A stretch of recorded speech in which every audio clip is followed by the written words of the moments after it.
Top thing people learn from TV shows. Alex, what do you think you've learned on the One Show? Because you have interesting people on every day. I don't know. Well, you know, things that don't really help you in real life. Go on. Such as? Such as seagulls live till they're 40, potentially. Too long. It's too long for a seagull. 2 types of tidal energy. Well, in and out? Yeah, no.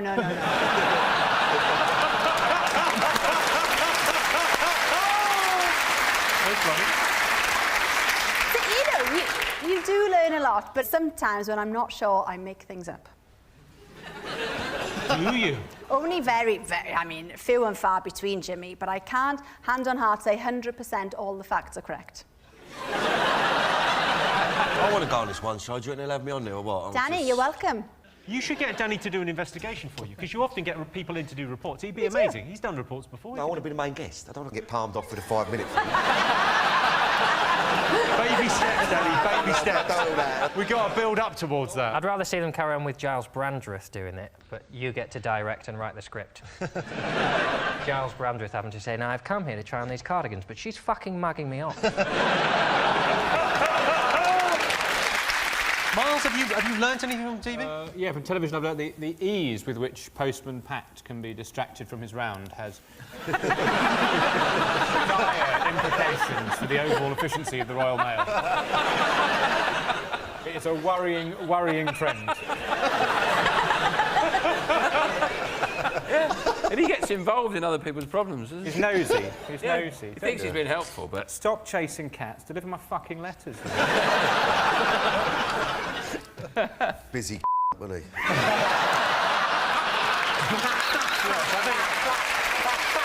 I think you've really...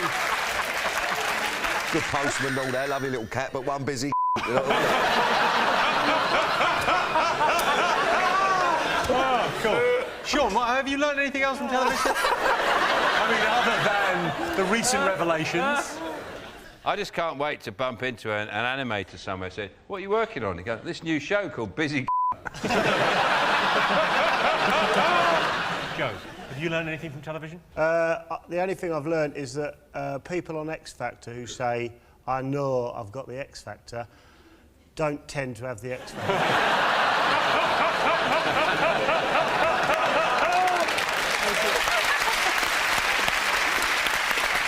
OK, top thing people learn from TV shows. Is it that chefs, for some strange reason, chefs are allowed to swear? You know, you can't swear on gardening shows or property shows. I've never heard Kevin MacLeod halfway through Grand Designs go, winter's drawing in, and they still haven't got the fucking roof on. This is when you need to swear. Yeah. That's worth swearing for, not because some broccoli's overcooked. They haven't got a roof. But then Gordon does need to swear. He's obviously got issues. You don't get those lines in your face worrying about roast potatoes, do you? Well, you got pretty close to it. Chefs, cooking. It's the right answer.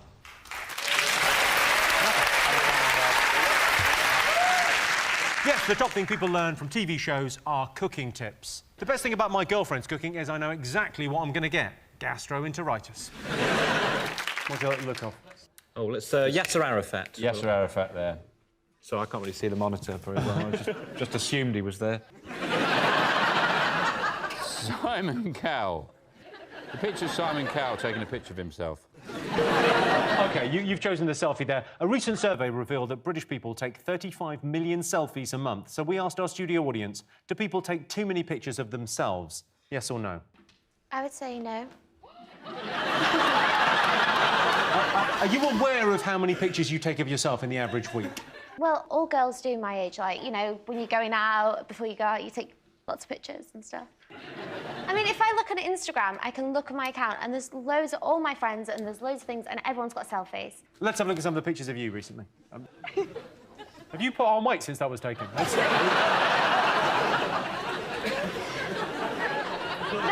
an art to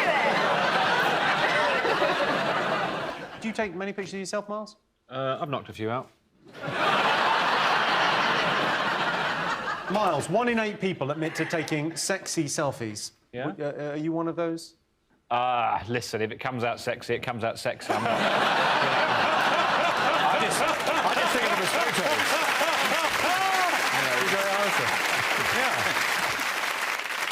This is my favourite ever selfie of all time. So in 2011, a macaque monkey took a selfie after wildlife photographer David Slater left his camera unattended. Here's the selfie taken by a monkey of himself.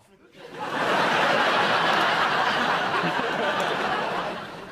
that for real? That is for real, yeah. He left his camera out and the monkeys got hold of it. Really? That's a genuine thing. Here's another incredible selfie. See if you recognise anyone from this photo.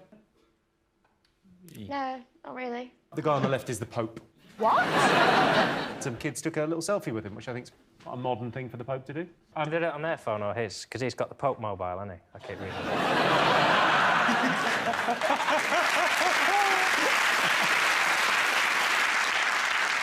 it. John, you took a selfie this week.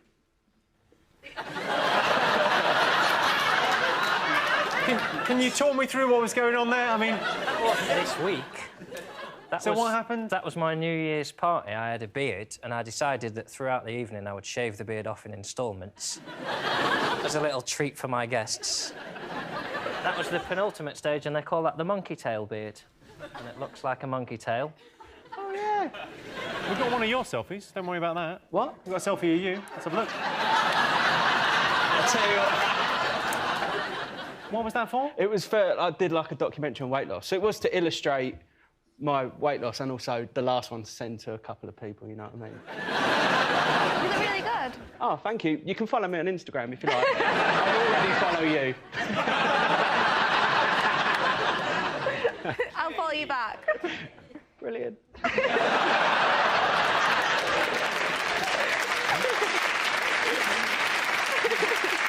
OK, so do people take too many pictures of themselves? What do you think our audience thought? Yes or no, John? Yeah. But we have to define what is too many. A lot.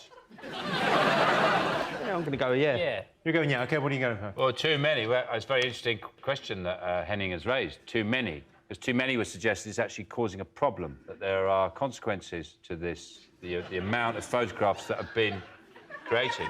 And I can't equivocally say that the consequences of the amount of photographs that have been produced has a negative impact on the well-being of the nation.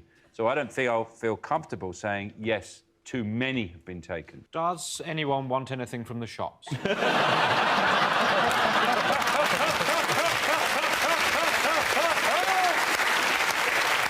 Helen, let's go to you. Do people take too many selfies? There's not like an amount, so no. I can tell you the answer is yes. 79% of our studio audience think people do take too many pictures of themselves. 25% of people have dirty photos on their phones. Helen Flanagan has literally hundreds of absolutely filthy photos on her mobile. I know, because I sent them to her. Our next round is pick of the polls. John, Alex, Joe, what do you like the look of?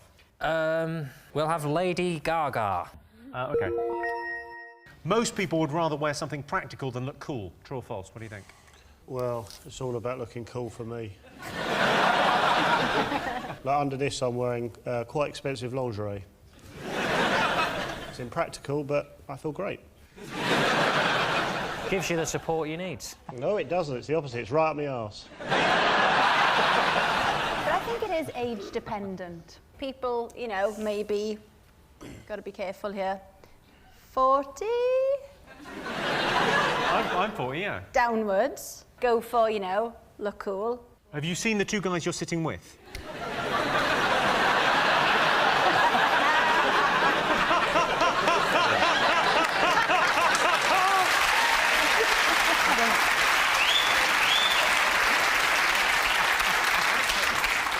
Do you suffer for fashion? Do you wear heels? Do you wear uncomfortable things to look good? Mm-hmm.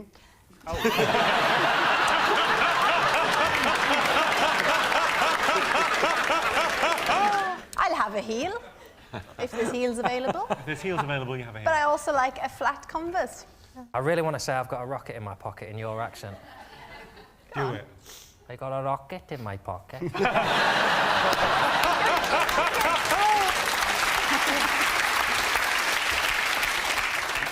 Danny, would you rather be practical or look cool? Try a bit of both. I can't be fucked wearing a suit and all that, do you know what I mean? Can't do a tie. Can't do a tie? No, I can't do a tie. That's embarrassing, isn't it? Oi! Go on, mate, do him. Yeah! Well, this is the fight we've been waiting for. You fucking giving it the big one? What's going on over here? What's happening here? Yeah, mate, you're giving it the big one. He's a dickhead. There does come a time in a man's life when he goes, yeah, slippers, come on. No, I've got a pair of slippers. Don't worry about that. What have you gone for? Have you gone for the Ugg slipper? I've gone for a moccasin. I'm old school. Moccasin? I hadn't really considered a moccasin. But don't put the whole moccasin on, just, like, you know, push the back of it down so it's more of a flip-flop. You're exactly right. So you can just sort of slip your trotters into them, you know what I mean? Like, slip your trotters in, yeah? Kind of shuffle about, you know. When you need to kick them off and have a lay down, you ain't got to fuck about with, you know, taking them off. Why the fucking hell am I talking about moccasins? Miles, would you say you're a slave to fashion? Yeah, I mean, for instance, what young Danny was just talking about with regards to his slippers, I have a very similar attitude towards my espadrilles in the summer. Always keep the backs down, certainly. Well, both practical and cool. I mean, It's not practical. No, we're all having a laugh, but they come off when you're going downstairs. Fine when you're going upstairs, and then you go off the first step, your bloody slipper slides down the stairs. Who says I'm planning to go up or downstairs? Maybe I've moved into a bungalow to be safer. Sean, what do you think? Practical? Do you go practical now? Now? Well, I mean, for the show, you tend to, you know, you dress down a little bit, but heels and... It's a liberty, that is, dressed down. I think you look well. It's a strong top he's got on now. Yes, yeah. Very strong top. I mean, you can do the old collars up a bit, I think. You know what I mean? Have a pair of bollocks about you, fucking...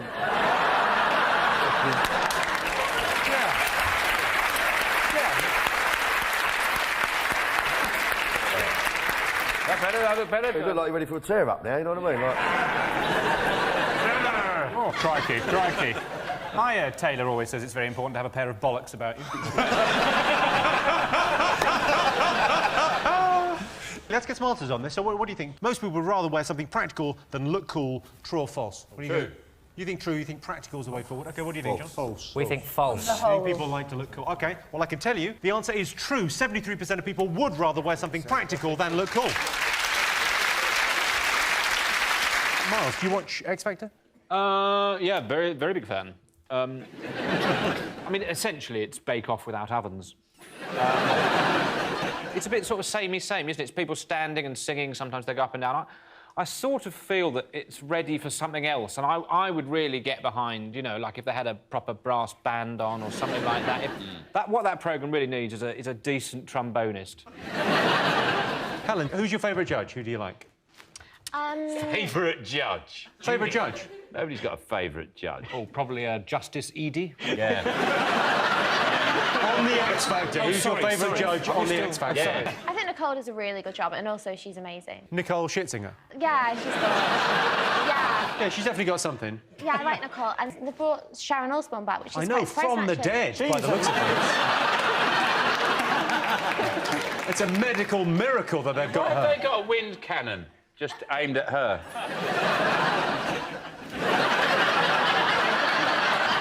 Henning, do you watch X Factor? No, I must admit I haven't watched it. Strange concept, isn't it, going on a reality TV show? Because the people, essentially, what they end up with, they end in a situation where they'll be temporarily too well-known to take public transport, but because it's unwaged, they're still too poor to travel by cab. And that is the real sob story for me in that whole context. Well, a leading psychologist this week claims the X Factor producers are deliberately creating cruel twists because viewers have become immune to sob stories. I'm bored of them. I mean, what sort of person uses a sob story to get on television and become famous?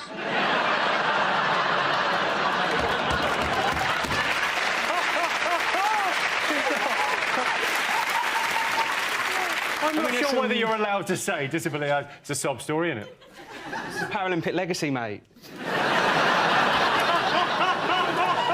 Do a bit of sport, now we're everywhere. Let's have a look and see if the X Factor's up there.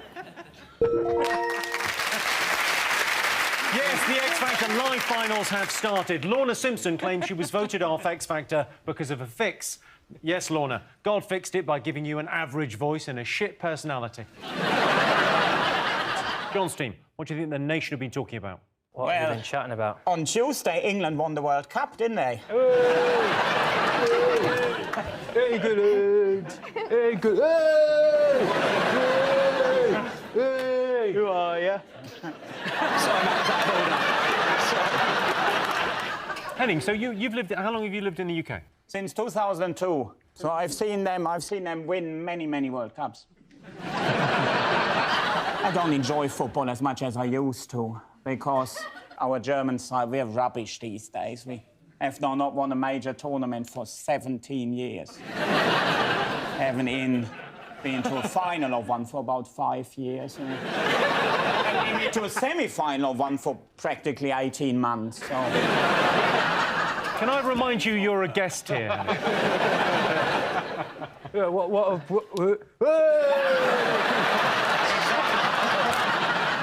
Are you a big football fan, Helen? Yeah, I like football. I think it can be quite exciting. But I've been away, so I haven't actually caught up with the news. So they had this. They had a game that basically got them towards the World Cup. Yeah. So who was that against? It was against... They beat Leeds. They beat Leeds. No, they didn't. So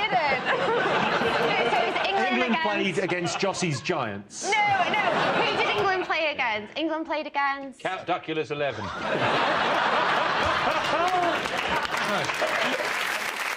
They played Poland. The Poles, they looked ill, though, didn't they? I saw that. The Polish people in general, they look fairly ill. whoever they replaced, so they always looked as if they hadn't slept for 3 weeks. They've had a tough time of it historically, to be honest.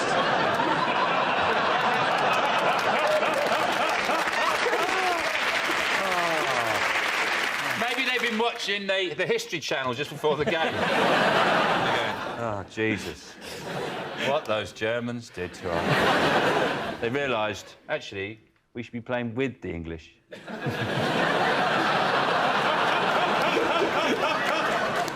Sean, if it was a choice, OK, between England winning the World Cup and Chelsea, your team, winning the European Championship, what would you go for? Well, one of them's not plausible, is it? I think Chelsea are a good side. Just literally no chance of England winning the World Cup. You say that, but on the other side... Hey! Yeah. John, if it was a choice between England winning the World Cup and Leeds not being relegated again... Somebody's Googled football this week, haven't they? Funny is now they're starting to wheel out all the statistics, isn't it? Like, that England hasn't lost a football game in Brazil since 1972. Well, Germany hasn't lost a world war since 1945, but all amounts to very little. These are all good stats. They're really getting me up for it. I think we're going to win. I think obviously the big story is that Roy Hodgson, he gets us to the World Cup, and they don't even give him 12 hours. Like, his duvet's still warm, he's just got out of it, and there's, like, Roy's a racist on the front cover of The Sun. This ridiculous story about him, part of his half-time team talk was this joke, a motivational joke, about 2 monkeys in a spaceship and an astronaut. And the joke is that the NASA speaks to the first monkey and says, switch on the retro boosters, and the captain's then in the second monkey, do this, whatever, and that happens. And then they show the astronaut, he goes, I know. He said, feed the monkeys and don't touch anything. And he told that joke, and then he was saying to the players, feed the monkey, meaning he meant Andros Townsend, as in he's the main man. But it's been taken by the press as a racist statement. It's just an old joke, isn't it? He's done nothing. The ironic thing about it is it's an old Irish joke. It used to be, it's a racist joke about the Irish. And Roy's gone, I know what, it's a bit racist. I'll just say astronaut. I won't say Irish astronaut. He thinks he's removed. He thinks he's removed. Racism point, not He's wily. So the players came out in sport. I just don't think they've understood yet. I think the penny will drop in the midweek that they think he was being racist, so that's why they're going, it's ridiculous, right? Oh, what? Oh, I thought he was being racist? That's disgusting. If he's telling jokes in the dressing room when he could have been being racist, I've had enough. But the player himself has come out and said it's nothing, it's not newsworthy. And on Sky News, they were reporting the story with the strapline underneath saying, Andros Townsend says, this is not newsworthy. And we're here at the FA, what Roy Hodgson has to say, and he goes, Andros Townsend, not newsworthy, not newsworthy. I mean, the irony was delicious.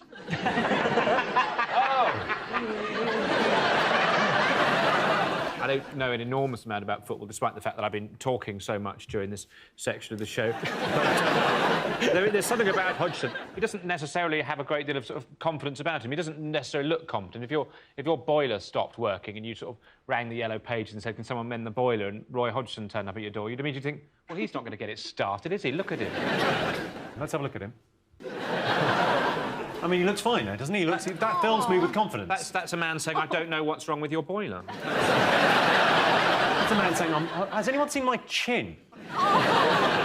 What I liked about the way the press are just desperate to get some kind of innuendo or pun on the word Brazilian. So they're just these really these headlines that grammatically don't work, like let's get a Brazilian, because they know that the Brazilian means the waxing job, but it doesn't quite work. It should just go, we're in the World Cup, shave your pubes. There, we've said it. That's what we really want to talk about, you shaving your pubes. We know we're not going to win, so shave it off. All right, let's have a look and see if it's up there. Yes, this is the news that the England football team has won a short holiday in Brazil. So England beat Poland in the football, while Poland beat England in the putting up shelves and the child-minding. Sean's team. What are the weird, strange things that people are interested in? Oh. What do you think? UFOs. UFOs. Yes. I think he's saying UFOs. UFO. Here we go, straight away. UFO, well, the unidentified flying object. I've always thought unidentified flying object, as soon as they identify it, then it's just a flying object. And then if it lands, it's just an O. No, you believe in UFOs, don't you? Yeah, I do, yeah, I've seen them. You've seen them? What did you see when you saw them? Well, I see a fucking UFO, didn't I? I don't know what it was, but it was flying about. It wasn't a helicopter, it wasn't a plane, it was a UFO. Could it have been a kite? Might have been a kite. I think it's ridiculous to think we're the only things out there, and it's depressing if we are, no? Do you know what I mean? We're the most intelligent things out there. Well, not you specifically. Not me, specifically. We walked into that. Miles, do you believe in aliens? I'm not sure. I'm just not impressed by the fact that UFOs tend to be saucers. You just think that they evolve in some way. If you think about, the changes that, for instance, the potato peeler has gone through in that time. I sort of imagine things from another planet might have developed their means of getting around a little bit more. It's the fact that when they get here, they always probe us and have sex with us. Makes me think they probably come all the time, but we're just like Marbella. It's just where they come to get off with you. You want it work for you? Take your probe. I love it. That's that weird. I mean, I think I've got little dogs that I bought recently, and we bring them to the vet about once every 3 weeks. And the vet, as soon as he sees my dogs, just goes, "Better put my finger up his bum." It must be a similar kind of thing. Maybe they're just a higher life form. They're trying to look out for us. Going, You mean take the V off vet and you've got E.T. Yeah.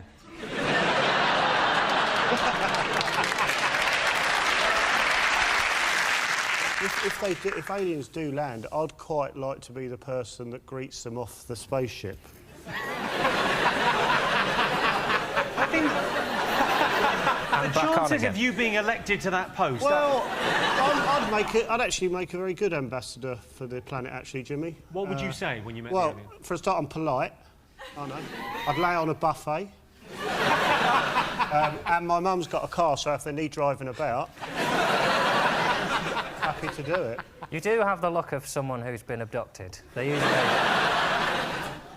go for your type. No one believes us. Well, that's the thing I was thinking is if you had been abducted, you can't prove it, can you?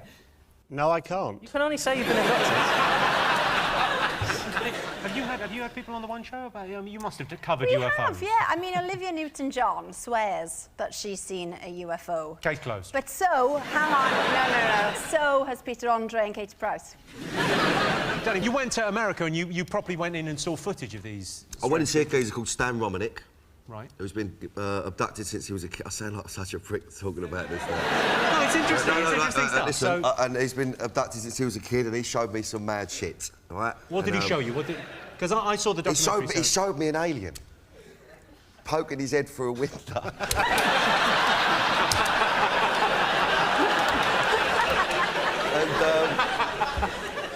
You can't argue with that. Honestly, I don't know what to say. Can't. What can you say? You It popped his little nut up over the window. Had a look at him. He screams. He showed me another one with. But what was the other one? The other one was in his kitchen, this one. It's got in. And you see its fingers come around the door frame, right long fingers. Right. They could come in, and then it's got a massive nut, this one. It's big, bigger than the other one. Right. And then what? Did it say anything? Did it have a message? No, it didn't say fuck all, just looked at him. And, you know, I'm going to fuck off home, I think. OK, well, let's have a look and see if UFOs are up there. The number one thing. Yes, UFOs. I once found myself surrounded by these strange, misshapen humanoids. I didn't know what to say, so I just said the first thing that popped into my head. Hello, Norwich. Sean Steen, what else have the nation been talking about this week? They've sent Boris Johnson and George Osborne to China. Yeah, oh yeah. A trade trip, really, to encourage trade links. Let's have a look at Boris Johnson in China. Let's have a look. Yeah, that's him at the Forbidden City. They're not the ideal people, George Osborne and Boris Johnson, to send out. I mean, normally when we want to get people interested in our country, we wheel out David Beckham, don't we? Prince William. We normally send them out. But, I mean, when I met Boris Johnson, it put me off living in London. Henning, what do you think of him? I don't know. I'm in two minds. I'm obviously a Londoner in it. Obviously, yeah. That means he's my governor, he's my mayor. And personally, I like my politicians really, really dull. Once bitten, twice shy, yeah. I really like Boris. You like Boris Johnson? Yeah, I do. Is it because he's got the same hair colour as you? No, I just think he's really cute and I think he's really funny and I can see why they would send him over because he's kind of like, he'd probably charm them because he's really funny. But it's just, I just don't think he's not a serious person. He never commits to anything. Well, there has been a lot of speculation over the last little while about him being the next leader of the Conservatives, and he was asked recently about his ambitions. Take a look. Matthew Dancona's book, In It Together, he quotes a conversation between you and David Cameron, where on the night of your second victory over Livingston, you say to Cameron, "This is my last election, Dave. I want to go and earn some money." I don't remember saying that. David Cameron replies, apparently, "That's bollocks." Is it bollocks? What, the whole story or what? No, the idea that what you want to do when you leave the mayoralty of London is to go and make some money. Well, I've just said, in case you weren't paying attention, that one thing I had thought of doing, perhaps in a completely vain and unrealistic way, was romantic fiction with those kind of glossy novels at airports with very embossed covers with pictures of orchids. Perhaps I'd adopt a pseudonym so that you might, your hand might waver over the I'll tell you what, you're not going to make a fortune out of that, Boris. Well, there you go, all right. But you, well, I mean, you have... Try something else then. Something will crop up. Well,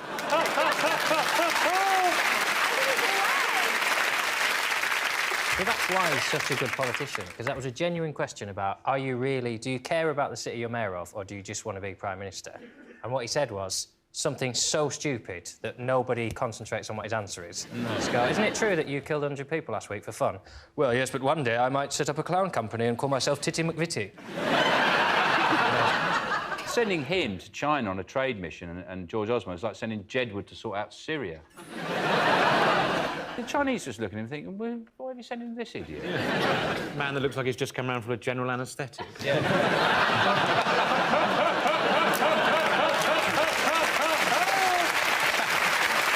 OK, John Steen, what else have the nation been talking about over the last year? It's not a séance, man. What have the nation been talking about over the last year? It just really hurt my head. Never injured themselves. John, what have the nation been talking about over the last year? Well, it can't all be fun, can it? The levies and the... What's good is that it cost millions of pounds and took a year, and his conclusion was, hey, keep an eye on them. One of his comments was like a Yoda thing. He said, who should guard the Guardians? Not no one. Might as well have commissioned Yoda. Who should look after him? Not no one. Well, possibly someone then.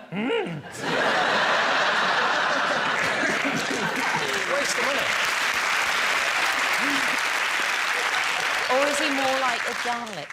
It does. Hang on. I like the way we're getting to the heart of the issue here. He sound like this.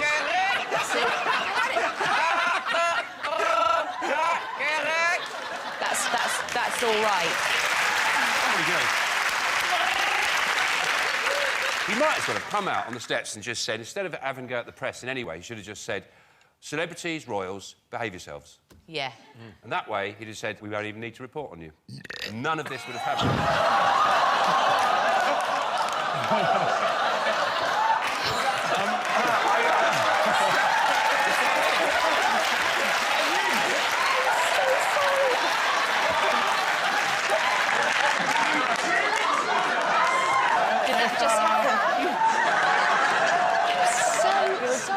I've no idea what gave you that gasp. I'm sure I look forward to reading about it in the papers. No. It was doing the Dalek. It was doing the Dalek. I'm really sorry. It was going... and it brought up something really weird. Is this because you can't do this sort of stuff on British Bake Off? You can't, during the judging of a cake, you can't go...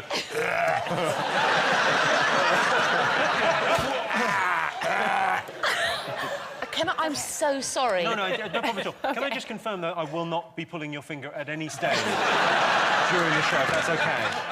That's my favourite thing that's ever happened while I've been on the show. One of the recommendations he made was more Gaviscon for celebrities. It's incredible that he's still... Mel's about to make a serious point. There's no way. Brace yourselves. What I want to know is, though, it happened to so many people, this hacking business. How... It must be quite easy to do. So how do you hack someone's call? How do you do it? It's obviously quite easy. How do you do it? My dad used to hack into my calls back in the 1970s by lifting the receiver on the other phone in the house. With his talons? So I'd be... in the hall... Let him fly off with it. Your dad's a griffin, yes? He's a griffin. I'd be downstairs on the trim phone in the hall, and I'd be going... Your dad would be on his perch. And Dad then lift said receiver and on the beige phone upstairs and say, look, get off the phone now. You've been on it for 60 minutes. You saw your pals at school. Why do you need to speak to them after school? I would go, look, Dad, I'm just having a little chat. That was hacking. But no, what the point I'm making is, so many people, loads of ruddy people have been hacked. Yeah. How do you do it? I don't want to do it myself, but how do you do it? I don't know.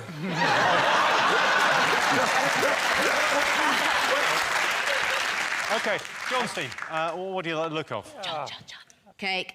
OK. Cake. We would like the 3 differently toned cakes. OK, here's a clip from the Great British Bake Off to illustrate your question. Oh, hello.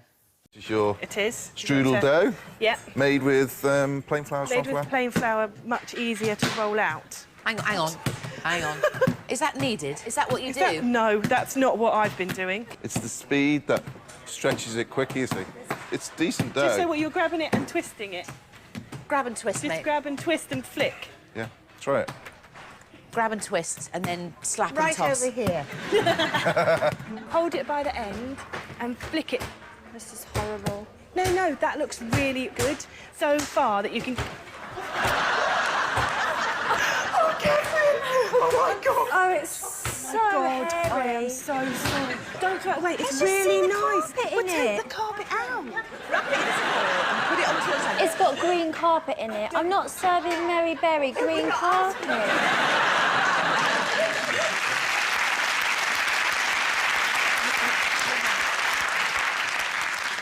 Here's your related question. Right. Most people think cookery shows make it look too easy.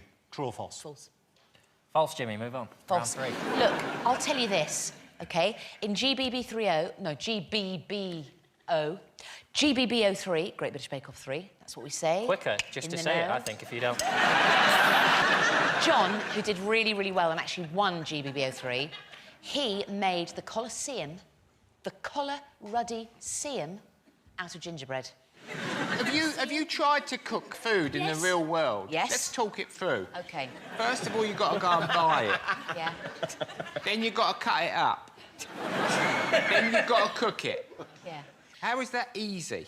And what part of that? And then you've got to apologise to the people you served it. It's difficult. You know, you look in the cupboard and you think, I don't have any of this shit in this book. Because I've got other stuff to get on with, you know. Oh, some capsicum seeds. What? Where? When? Most people in that cupboard have got a tin of fish or something, a tin of baked beans that have been sold to you, they were multi-pack only, but you let it slide. You know, it's just chaotic. You know, and you ain't got the pan that you need, you're trying to get the fish and cutting its head off, and then you're eating it with an hammer, and, you know, and you get the broccoli, and you're not allowed to sweep people's faces with it because they don't like it. All the time. What is in the hallway? A takeaway menu.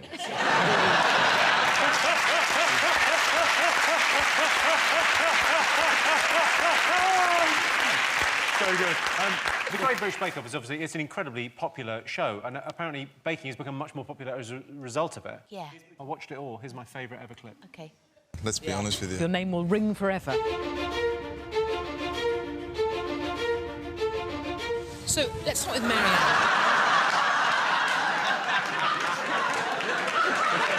Sorry, can we take that away from there?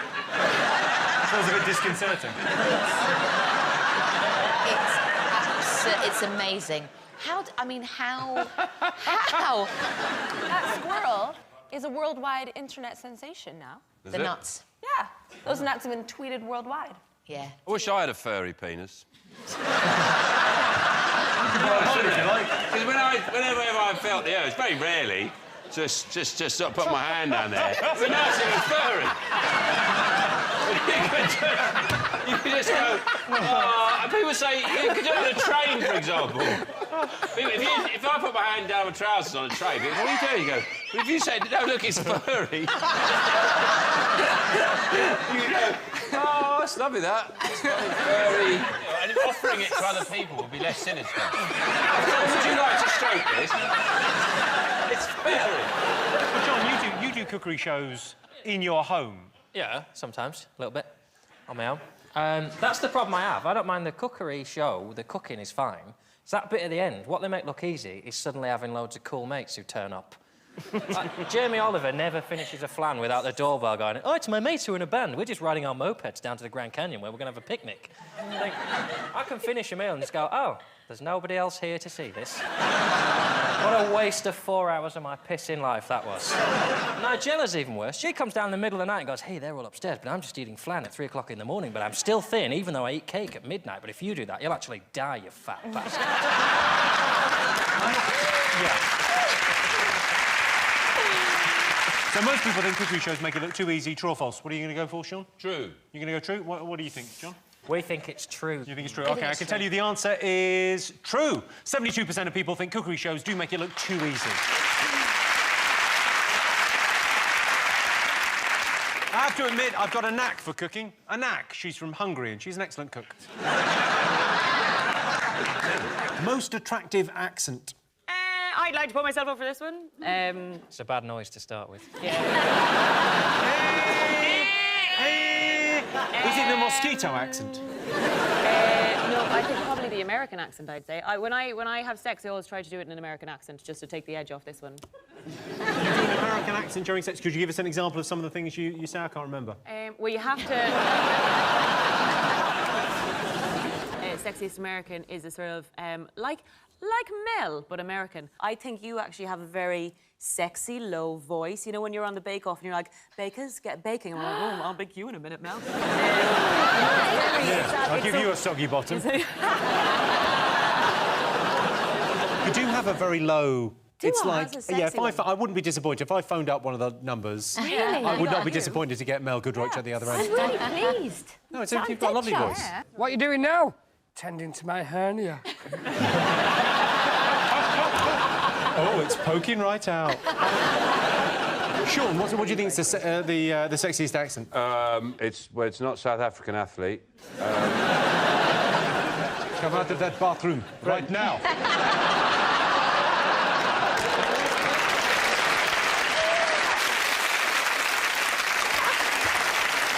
I always find if I don't watch them, the meerkats. Well, just listen. Well, just close your eyes for a second. Meerkat saying something sexy, please, John. Hello, I am Alexander. I come to touch your penis.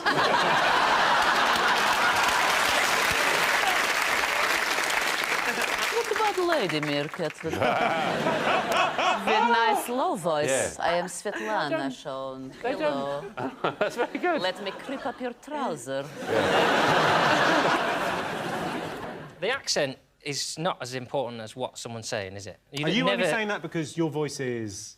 nauseating, yes.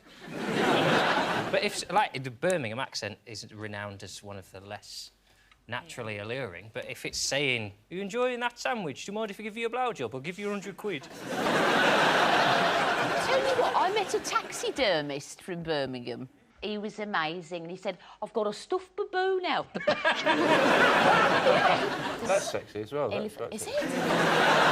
Everything you're doing is doing it for me. You're wasting your time. Right, most attractive accent. Let's try and get this. Go on. I mean, the answer is obviously the Irish accent, isn't it? It's the only one that isn't. No, it can't be. Surely. Really? Have I an untapped resource in my mouth? Wait. The most attractive accent is the Irish accent. No! Yeah. Well done. So the most attractive accent is the Irish accent, which makes me wonder why Louis Walsh hasn't been more successful with the ladies. Sean, what do you think of the nation's favourite TV shows? It's the David Attenborough's shows. They're incredible programmes, aren't they? Yes, they're very good. He's run out, really, though. He'll end up just now looking under dustbins at woodlice. He's done everything else. Let's have a look at Attenborough's latest series, Africa. Africa. The world's greatest wilderness. The only place on Earth to see the full majesty of nature.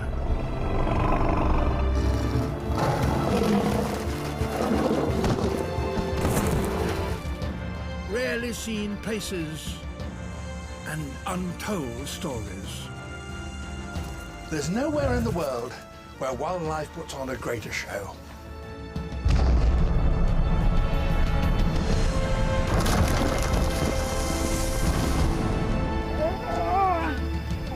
This is the last place on Earth where you can come eye to eye with the greatest animals that walk our planet.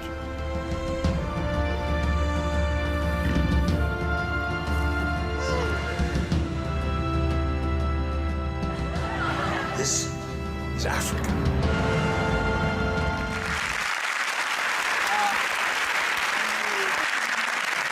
The most famous scene of that was the giraffes fighting. Did we all see the giraffes? Necking. Yeah, in my head, that's how supermodels fight.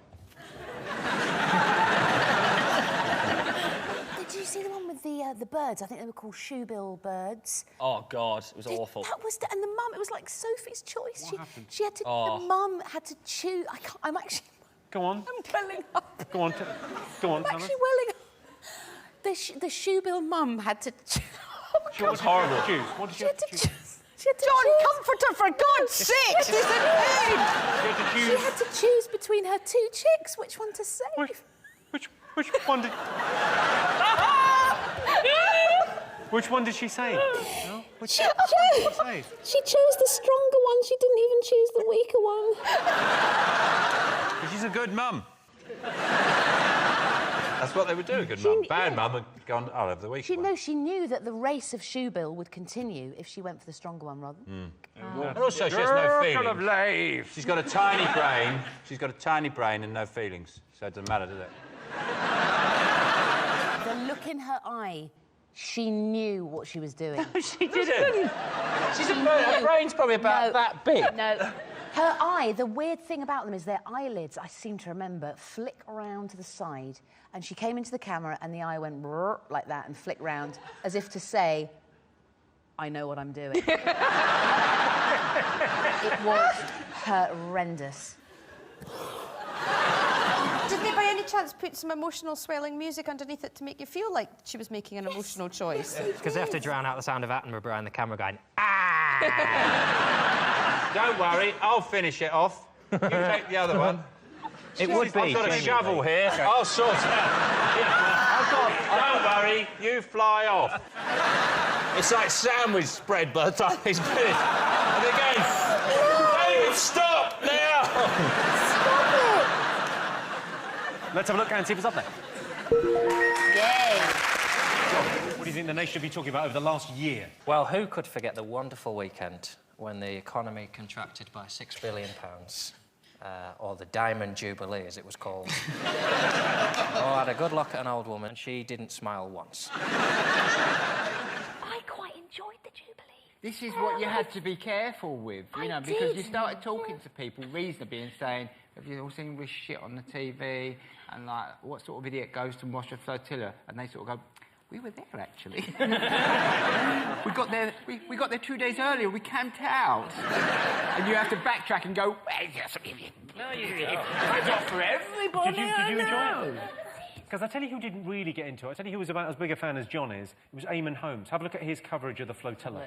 You see, the thing is, we could give you all the false bonhomie, we could tell you the truth if you're looking to head out today. Truthfully, you're going to have to be dedicated to be here today. I mean, it's not just wet today, it's not just cold, it is abysmally wet and cold. You know, all these people are so very, very happy. It is unbelievable. I just wish a few of these boats would now put the foot down, like, come on, very nice, but let's just get a bit of speed up here. It is cold, it is wet, it is windy, it is dark, it is dank. You're a Canadian, aren't you? So she's your queen as well. She's on all my money. So how do you feel about the queen? I love the Queen. I got a lot of time for the Queen. She is a down-ass chick. I really like her. I think she's really, really lovely. I think you're having a breakdown. See, no, I turned 40 4 years ago. And I was going to say recently, it wasn't 4 years ago. Yes, I've turned. Something's weird's gone. It's fine though. I'm at ease with it. It's all right. Is everyone You seem else? very happy. Yeah, Thanks no, very, very happy. Well, the Queen knows it all. She can do it all. The Queen sent an email in 1976. David Cameron just got Twitter like a month ago and has fewer followers than Jodie Marsh. Too right. I really, really, really enjoyed the Jubilee. But what? I had dealy boppers. I had dealy boppers. I made cakes. I had bunting. I had a wicker hamper. This is not the actions of a happy person. Come to my party, I've made a cake. Laughter and joy and pleasure. I really enjoyed it. Let's have a look and see if it's up there. Yes, the Queen celebrated her Diamond Jubilee in 2012. The Queen got silver for her Silver Jubilee and diamonds for her Diamond Jubilee. I think we all know what she's getting for her next Jubilee, a coffin. Jim, you've gone too far with that. She's never gonna die. She's never gonna die. Don't say it, Jimmy. Don't say it. Beast. Sean's team, what do you think the nation have been talking about? I imagine they've been talking about the World Cup. The World Cup? Yeah. The countdown begins. You know It was what I mean? 100 days last week to the World Cup. When is the World Cup? It's this It's year, in this yeah. year, isn't it? It is in this year, yeah. Where is Brazil. it? Where's it on? Brazil? Yeah. Feels very much like you're learning as you go along here, OK. Are we in it? Yeah. We are. I don't want to spoil it for you, Mel, but we go out to Cameroon on penalties. I think we'll get through the group stage and then we'll go out to Cameroon. No, we won't get through the group stage because they've got Uruguay and Italy and Costa Rica. Now, Uruguay are very strong this year, I hear. Yes, yeah. Aren't they? And the Ricans as well. Yeah. They're ones to watch out for. Oh, those bloody Ricans. Ricans, man. OK, Johnny, you looking forward to this? No, I am, but I think we should be a bit more positive and send them off with it. I believe in applying healthy pressure. Convince them that they're meant to win. I think the opposite, because they've got a psychologist who worked with the British cycling team. Yes. And his ethos is cage your inner chimp. He says there's two decision-making processes. There's your logical adult side of you that makes a decision, and then there's the sort of like, you know, child, undeveloped side of you, which is your chimp side. And he said a lot of the bad decisions you make are made by the chimp. I think Johnny's just had a big breakthrough. Yeah. Yeah, for years I've just been putting a T-shirt on it and flogging tea bags.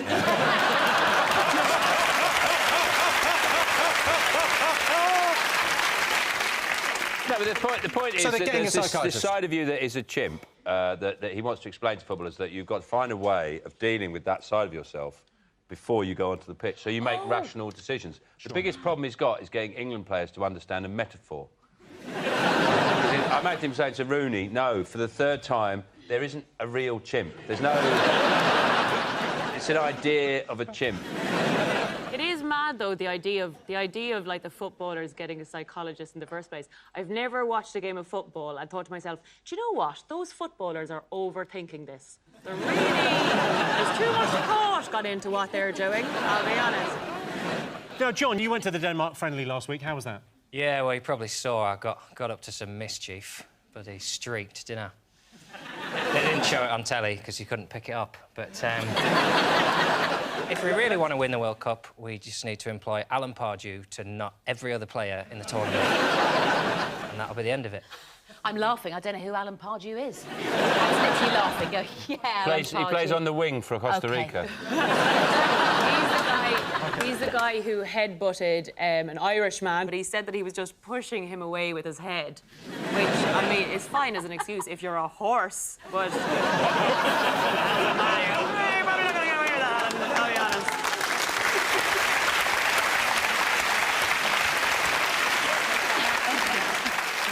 Last week it was announced that Gary Lineker and Gary Barlow would be fronting England's official World Cup song.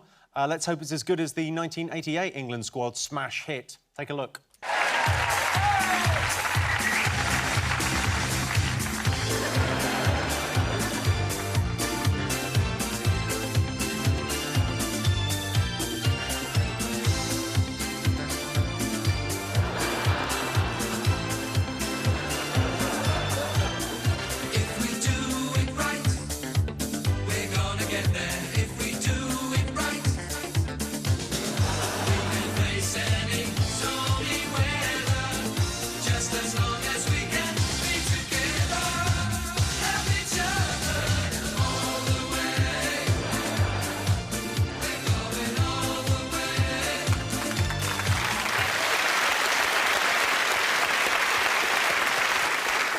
Like a Hearsay video.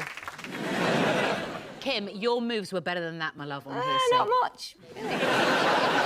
I had a snog to that song.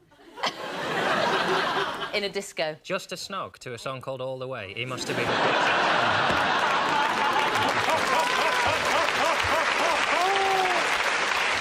I remember college disco. Why aren't we doing a World Cup song? What, a seven? Because we respect music. You know, if it was me singing, if you don't win, I'm going to come in your house and do things to you. I'm going to take your dog for a walk and it's never coming back. And we might go out, they might score a few goals. If you want your wife's head in a box and come home and find me wearing a clothes, then miss a penalty, I dare you! OK, let's see if the World Cup is up there. Whoa. Yes, the countdown to the World Cup has started. I actually think England have a good chance of winning the World Cup, unless, and this could happen, any of the other teams turn up. 80% of British police want a what? Slap. I don't know. Friend? But I don't know anybody who's got a friend who's a policeman. I've got an undercover friend. A friend who's an undercover policeman. Who is he? Well, he was. What's he called? I can't say because No, what's he called? He's undercover. No, but tell us his name. Compton. Compton. Mr. Compton. What's it? Whereabouts? No, that's his first name. He's really cool as well. I shouldn't talk too much about him because He's called Compton? Yeah, Compton. Because he's now kicking the telly, going, shut up! He's really in a cool crack as den. well. He's in a crack den. They're watching this, and he's going, but then they go, you're Compton. Sorry, what are you doing? No! I actually got a picture of him here. There we go. I've suddenly remembered. I've got a relation who's a copper, but he's a mounted copper in Canada. Really? Yeah. I think I know him. He's a mounted. Sorry, I just got that. Sorry. OK, 80% of British police want a what? They want a bigger truncheon. It's sort of, you're along the right lines. A gun? A gun. Yeah, I'll give you that. It's a stun gun. Is it? Yeah. The worst thing about fancy dress parties? Everything. Come on. There's nothing good about someone saying, come round to my house, but don't look or act like yourself. Try and cover your personality in every way possible, and then you can't go for a piss because you've got a friggin' 8 rolls of bog roll because you've come as a mummy. If you go in costume, you feel like a dick because you're saying, look at me, look at me. If you don't go in costume, you feel like a dick because you're going, oh, look at me, I don't want to do it. They're just horrendous. You do surprise me, John. I know. And then at the end of that, everyone's pissed and you see a fight and it scars you for life because you've seen Wonder Woman kicking the shit out of Albert Einstein. Carol, do you like a fancy dress party? I love a fancy dress party. What's the best outfit you've ever rocked? Well, when I had my last big fancy dress party, oh, it was fantastic. You host? Yeah. Oh, you host them. I love that. Yeah, 70s. It was fantastic. Amazing. I had an afro wig that was that big and a little toga thing and some very high silver boots. And it was, oh, we had the blast. It was fabulous. I really enjoyed that party. It was brilliant. I wasn't invited. No, but I know.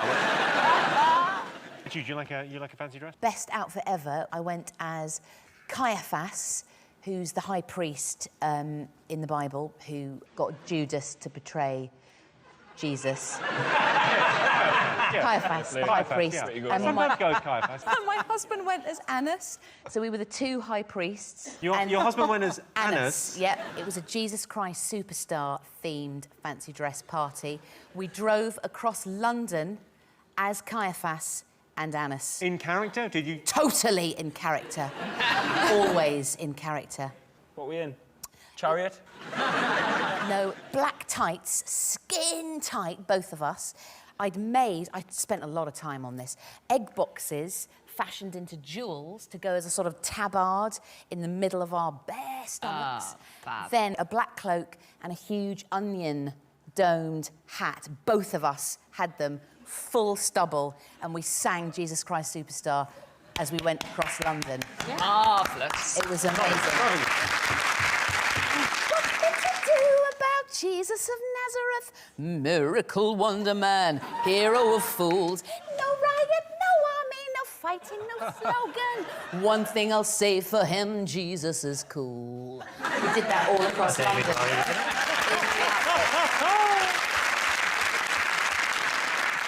The worst thing about a fancy dress party, it's something that I suspect John would do if he ever got invited to a fancy dress party. Secretly be delighted. Not wear the costume. Yeah. That's the great answer. I have my suspicions, John, I'm sorry. Yes, the worst thing about fancy dress parties is people who don't dress up. I went to a fancy dress party as a pirate, illegally copied all their DVDs. Most women are more attracted to a geek than a tough guy. True or false? What do you think, Catherine? I think we want the same thing men want. It's like a lady in the streets and a freak in the sheets. I want, like, a sister. Sorry, what was that we want? A lady in the streets? You don't even know what you want. Men. Men want... No, I think you've just nailed exactly what I want. I'm going to write it down. A lady in the streets and a freak in the sheets. Yes. I want the opposite. Really? I want someone that will go straight off to sleep and then be mental in the street. I want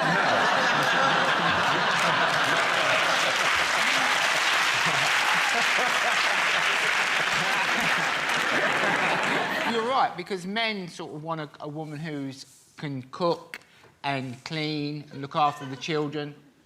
That's it, really.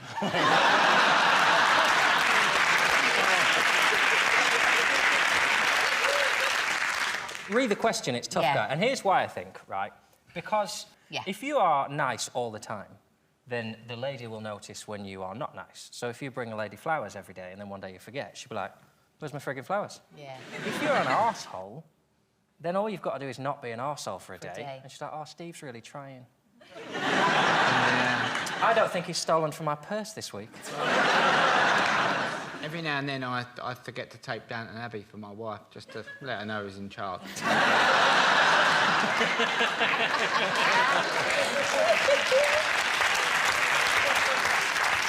I think the most important thing a woman wants in a man, you know, is where he puts towels. That seems to be an obsession.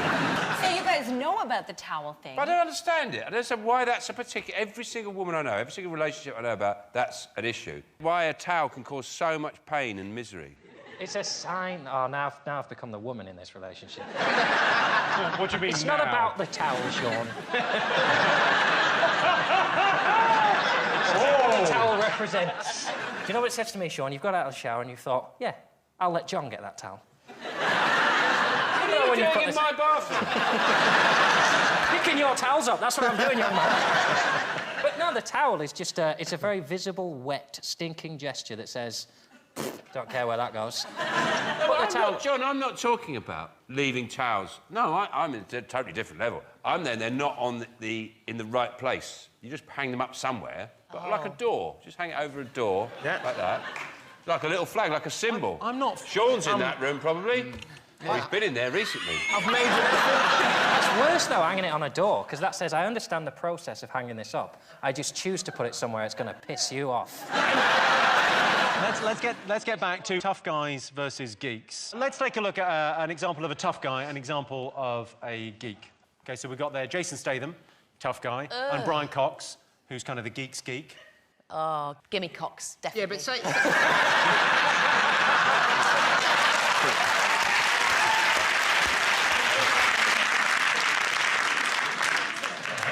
Let's get some answers on this. So most women are more attracted to a geek than a tough guy. True or false? What are you going to go for? I don't know. You're a lady. You decide. I think a good woman is attracted to a geek. I think most women are attracted to a tough guy. So you're going false? You're saying most women are attracted to a tough guy? What are you going to go for, John? No, I think young women are attracted to tough men, but the minute they grow up a little bit and realise the mortgage has got to be paid, and, you know, the kids have got to be walked and all that, they come round and they go... got to be walked? You know, like their pets. Tried sending him out on his own, and he stops at the end of the path. And I go, go on. And he goes, I'm only 6, and I go... And he goes...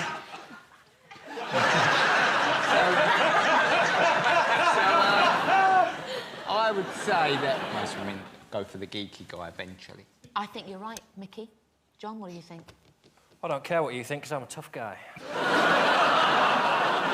It's false. OK, I can tell you the answer is false. 56% of women are more attracted to tough guys. John Steve, what else the nation be talking about this week? Russia and the Ukraine, probably. Yeah. The news does seem like it's secretly been written by a 14-year-old boy with an overactive imagination. Like, there's a sort of 90s spy film to it, like the Russians are back as a main enemy. You've got an evil warlord going, like start World War III. You've got like Angela Merkel with her cat and her tiny eye just going, but you have our gas. You know, it's all really... I'm just waiting for the news reporter to go, but who can save us? Dun dun dun dun dun dun dun dun. William Hague. Oh, what? Thank you very much. It doesn't work as a country, though, Ukraine. It's basically 2 bits pushed together there and then a bit put on the end. It's like if you were in your living room and you decided you want to knock through for more space, but you did it sideways into your neighbour's house. And they just thought, it'd be fine, we'll just carry on with it. She's a nun with a fish allergy and I watch a lot of porn and eat a lot of fish, but... I can't see this being a problem, we'll get used to each other. I imagine they're tense. I don't know a lot about the diet over there, but I only imagine they eat cured meat, pickled cauliflower and vodka. I imagine their guts are just ready to explode. Don't talk to me about exploding guts. I've got a hernia. Oh, no. You've got a hernia? Well, how did this happen if that's not a... You don't ask a lady questions like that. It literally means that your gut is protruding through the stomach wall. I've got that. Have you got that, Kim? Yeah. I think I've got one too. It's Have just you? above my balls, yeah. Yes. Like a tiny little... Does anybody else have a thing where... I have this thing, whenever I see Vladimir Putin, I just think of a Putin. But Putin's got the classic short man syndrome. He's obviously got that to a degree, because he's about 5'5", he's bald, right, and he spends a lot of time on jet skis, doesn't he? Spends a lot of driving around. He's always got his top off. Top off on a horse, that's his favourite thing. Yeah. Shooting something, catching a salmon. He's like Simon Cowell with an army, isn't he, really? You know what? Why don't you lot keep on talking? Because when he invades, I think he's great. You know what? All he's done is put troops in there to secure certain people against xenophobic acts, and I think that when he does land on these shores, I'll be the first one waving. I don't imagine he's a big 8 out of 10 Cats fan, you know, Vladimir Putin. I don't think he's really catching up on panel shows. I like this Johnny Vegas, he's very funny. Kim, presumably you've been talking about Ukraine non-stop on Corrie. We have, actually. We're all quite freaked out. No, it's quite scary, though, to be fair. Is it? What do we do if we're all called up, though? If there is... What do we do? What chance have I got of being called up? I'm the safest person in this war. They've got guns, they've been firing warning shots. If I had a gun, I'd be firing warning shots if my kid didn't put his shoes on quick enough for school. Why on to go pow, pow, pow, pow? Yeah, I think... Where's the post? The day you get a gun is the day Paul Gascoigne is going down the chicken shop. He'll be turning up with a couple of cans, trying to calm things down. I wouldn't be that daft. I'd have built a bunker first, wouldn't I? It's good to know you've thought it through. Oh, yeah, I'd have a big bunker of McVitie's. I can just imagine them sending in the Tetley's monkey and go, Johnny, come on, come out. The Tetley's monkey? Yeah. The Tetley's monkey?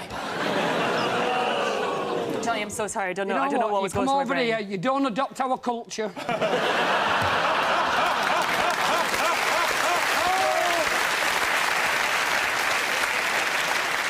Let's have a look and see if Ukraine is up there. Yes, the crisis in Ukraine continues. Despite the tensions, the centre of Kiev has returned to normal. A big pool of delicious garlicky butter. Sean's team. It's got to be, like, along the reality lines, like, come dine with me and stuff like that. Never seen an episode in my life. Really? No way! Ostensibly, it's about cooking, but really it's about nosing around other people's houses. Oh, yeah. Yeah, there's going to be a whole generation of people who don't realise that it's not OK to go to a dinner party and go through someone's knicker drawer. Shall we have a little look? I'm going to treat you to a little look at Come Dine With Me. Oh, yeah. Uh-oh, it's day 3 and the turn of roadkill connoisseur Alison Brearley. I'm a bit more confident about beating Matt. They had all the fireworks, but ultimately, we're not eating fireworks. No, but Emma probably wishes you were. It'll be really interesting tonight to see what she cooks. Slightly anxious. You should be. This is a selection of what you can find on our roads in England. It's all free food. It's absolutely amazing. So the pheasant will be used for Alison's roadkill pie starter. I can't see myself eating roadkill. I just can't see it. I can't see it. You know, I'll be gagging. It's a shame she's not got beaver on the menu, because I must admit I do like eating beaver.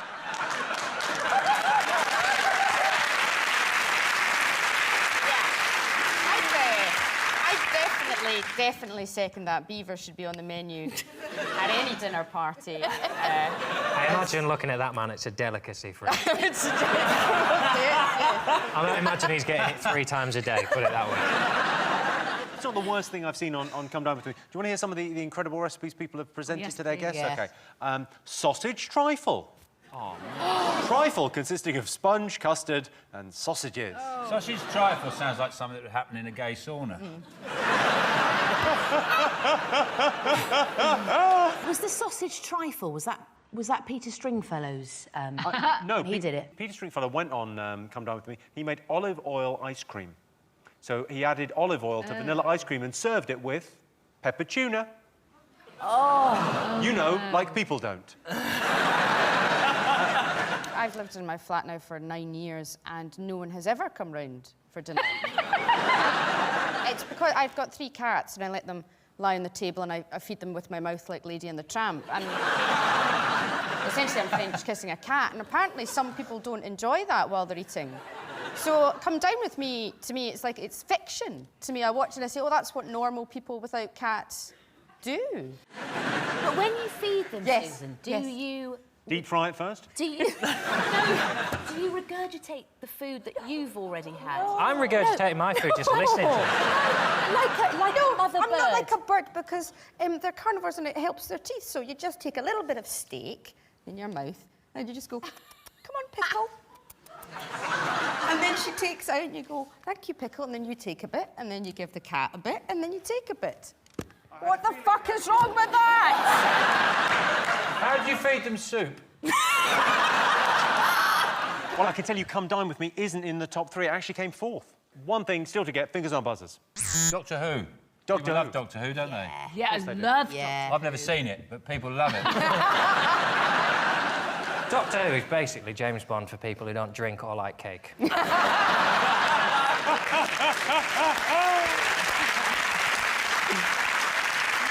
I'll tell you what I think about Doctor Who. What? Right.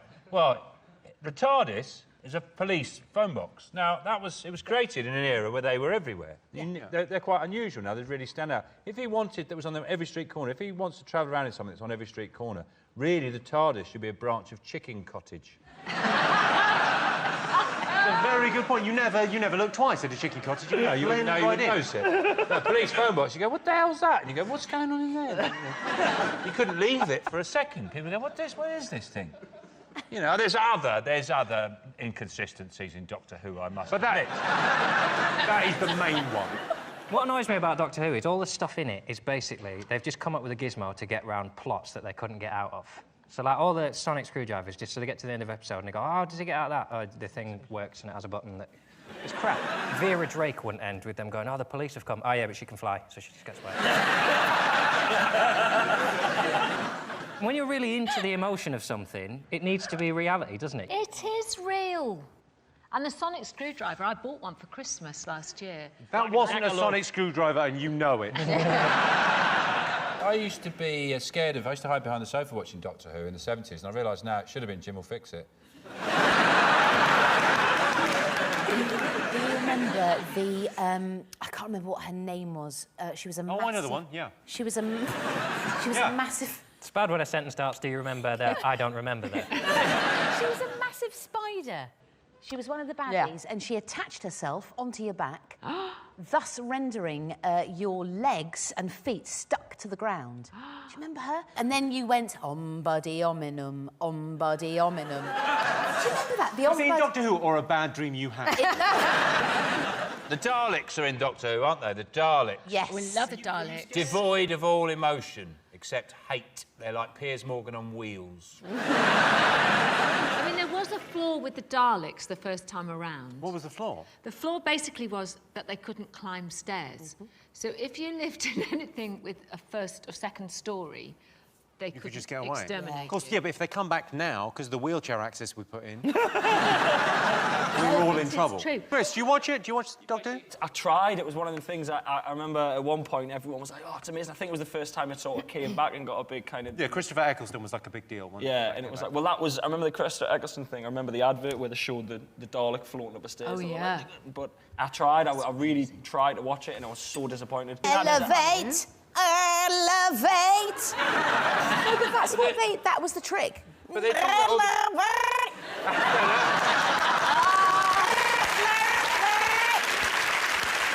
Let's have a look and see if Doctor Who is up there. It's got to be.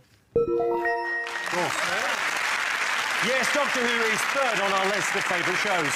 People say the show's not realistic, but I think it is. It's featured 11 different doctors, and I've never seen a single one of them washing their hands.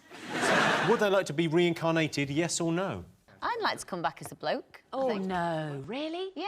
I couldn't bear to have danglies. Have you ever been told by somebody, you know, a psychic, that you've lived before? Oh, yeah. I did that show that Phil Schofield did years ago. Have I been here before? You call him Phil? Have you... Are you close? Have you been here before? So what did they find out on the show? What did you... I was a maid in one of the lives. Sure, they're always maids, yeah. And I was a whore who was hung. You were a whore who was hung? Or like a transsexual?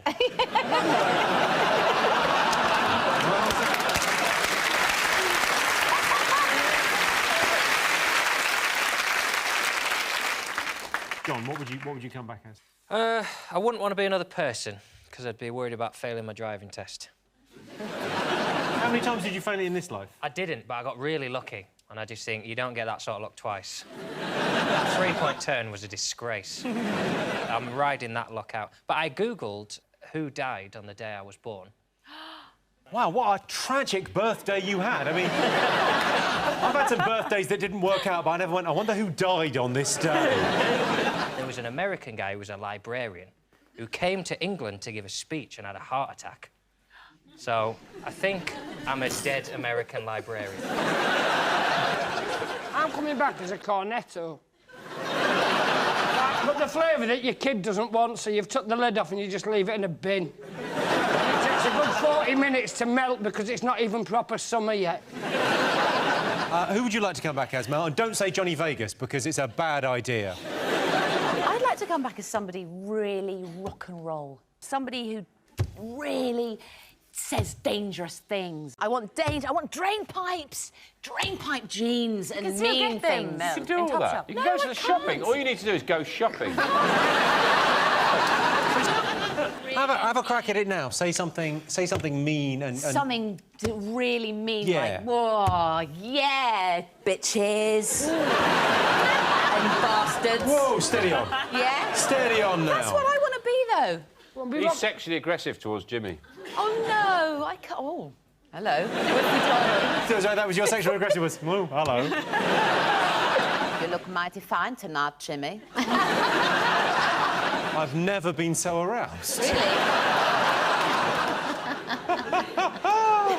That's a very good... I mean, it's a very good German accent. I can only do a German accent if I sound like a predatory homosexual. Go on. Yeah, it's good, yeah. Oh! Nice!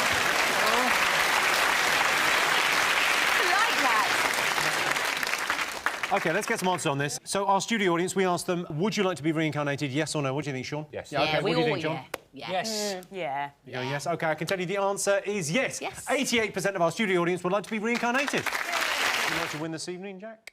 Win what? We're playing a game. Oh. Are there scores on this game? Oh, for fuck's sake, What are the Jack. rules? Most people think advertising has no effect on them. True or false? False. I think most people believe that they are affected by advertising, because we all are. I am. You know that when they came out with squeezy ketchup bottles that you stand upside down in the fridge, when I saw them on telly being advertised, I couldn't wait to go and get one. Yeah. You know when they brought out mayonnaise in squeezy bottles? And they were advertising that. Didn't want to know. I thought, you're milking it. We've done it with the ketchup. Try an original idea or don't bother me again. Marmite in squeezy bottles. You look at that. Have you had that? And you open it up. After one go, it looks like a tramp's arsehole.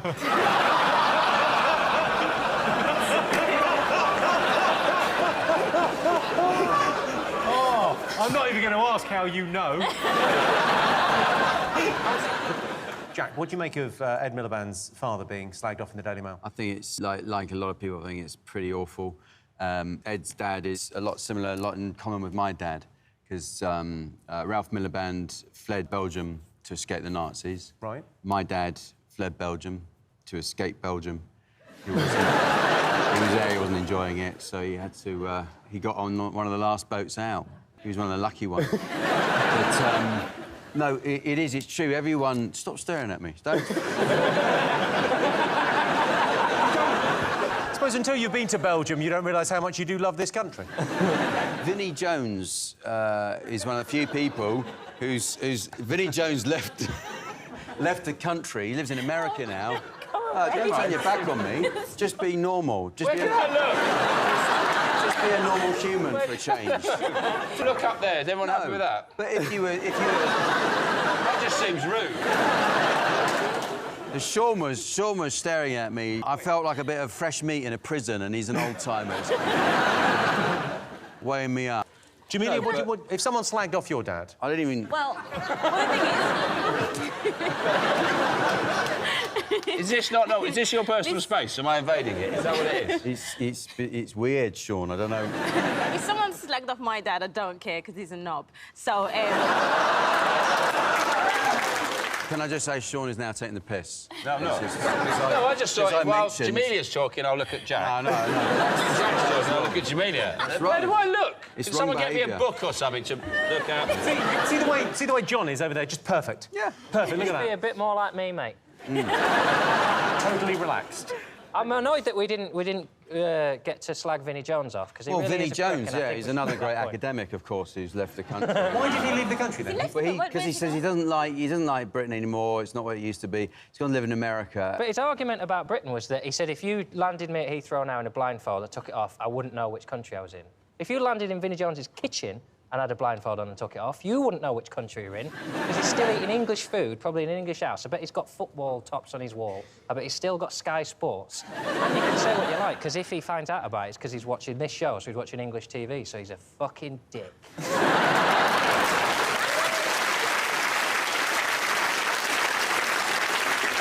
Well, actually, I've met him, and yeah, no, I read that, Jimmy, and it's because he's Vinny, as you rightly point out, Vinny said, if you blindfold me, put me on an airplane and landed in Britain, I wouldn't know where I was. And I felt like saying, well, that's what blindfolds are for.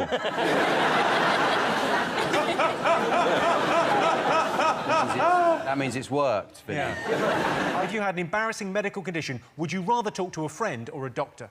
Can I ask the doctor a question? Go on, then. What's the coughing? Why do you cough when the balls are in people's hands? You don't. It's a complete myth. Has anyone actually been asked to I've been asked to cough. Yeah, I have, yeah. He wasn't a doctor, but he asked me to cough. I got my balls checked, and... Here we go. I went into this... It was a new doctor, and I was lying there. And actually, it's weird, because you think, where do you look? Like, you know, there's nowhere to look. And at one point, our eyes met. And obviously, to fill the silence, I was thinking, what can you say? I'm not saying anything. And he had my hand, he was like this, over me like this, and he went, so what's Jimmy Carr like?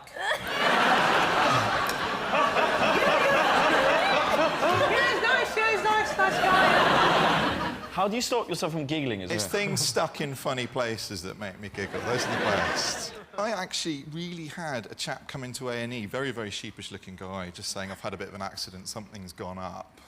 So you have a bit of a forage around. You put your gloves on, you have a bit of a forage around. And I felt a foot. Oh, my God. Oh, my God, who was it? And I was like...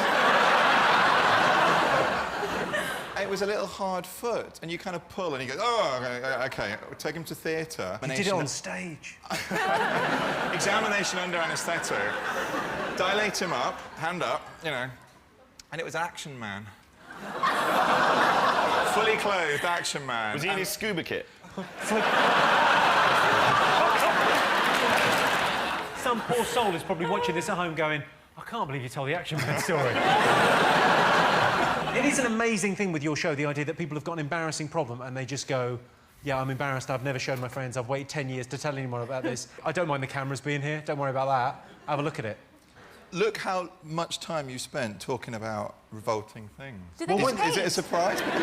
I want to ask a question, if you don't mind, Christian. I know you get asked questions all the time. Go for it, go for it. And this is personal. Yeah. But you know when you get a Q-tip, like a bud, and you stick it far enough down your ear, that makes you cough. Why is that? I wondered. I just want to know why that is. Don't you get that? You go. You just go. You go. I'm not the only one. I know other people get that. Well, let's do it. Let's do Who a gets that? survey. Come on, who gets that? Who's done that? Nobody. No one has done that. I don't know who's the Clean answer. your ears out. Hey? Why'd you clean your ears? Hey? We got a Q-tip. Oh, we've got a Q-tip. No, Hang on, this is handy. Got a Q-tip.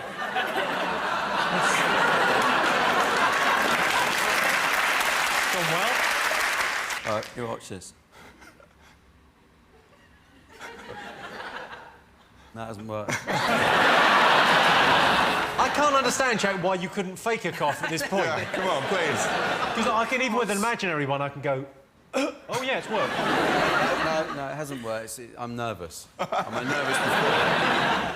OK, so who would you rather tell? Would you rather tell a doctor or would you rather tell a friend if you've got an embarrassing thing? What do you think? I don't know. I think it's that you get to a level with a friend where you can show them your balls, but before that threshold, it is unacceptable. You have different kinds of friends from me, I can tell you that. There's a difference between men and women. I reckon women are much more intimate with each other, what they talk about, than blokes, generally. Would you tell your friends, your girlfriends, if you had a problem? I mean, girls do kind of, like, strip naked in front of each other. That's not a problem, but it's just more... I can't hear you, because in my head, he's going waka waka wow wow. OK, let's have guesses. Who would you rather tell, a friend or a doctor? I think doctor. I'd rather tell a stranger. At a bus stop. Just sidle up to them and go, I've got a weird cock. What are you going to go for, Sean Steen? Stranger. Doctor. No, Doctor. OK, so you both go on doctor. I can tell you 59% of our studio audience would rather talk to a doctor. Sean Steen, what do you think the nation have been talking about over the last week? It's the tale of Saturday night TV in Britain. Everyone's very excited about The Voice. Yeah, The Voice is back with its new sort of line of judges. OMG. Yeah, OMG is right. Sean's always saying OMG. Very rarely says it on the show. It's weird. OMG. So it's will.i.am, Kylie Minogue, Tom Jones and Ricky Wilson. You have Tom Jones is on the show? We have Tom Jones on the show, yeah. Tom Jones. We have a confused old man who can't work out why his seat won't take him into the bath. I love it. I love it when he spins round. He looks like a kebab in a suit, doesn't he, when he turns round? I think they should start off facing the singer, and if they don't like him, they just go...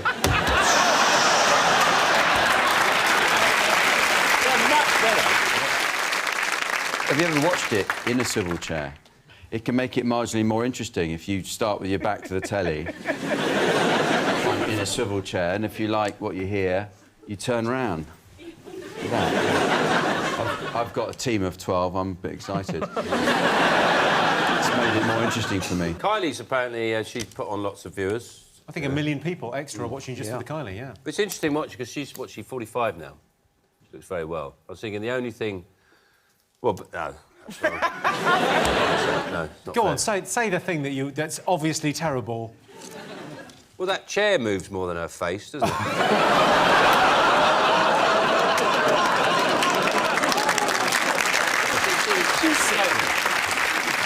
She's maybe had a little bit of work done, but good work. Are you watching this, Roisin? I just watched it for the first time last week. What do you think? I thought the Ricky guy did that thing that's my worst thing that people do when they play music, bar that, which is my other, which makes me feel bilious. Yeah. He did. Someone does that. Actually, I can't talk. It's such a game changer. Like, really feeling the music. Oh, just so you know, I'm listening with my face. Just listen. Like, you're on telly, mate. Wind your neck in.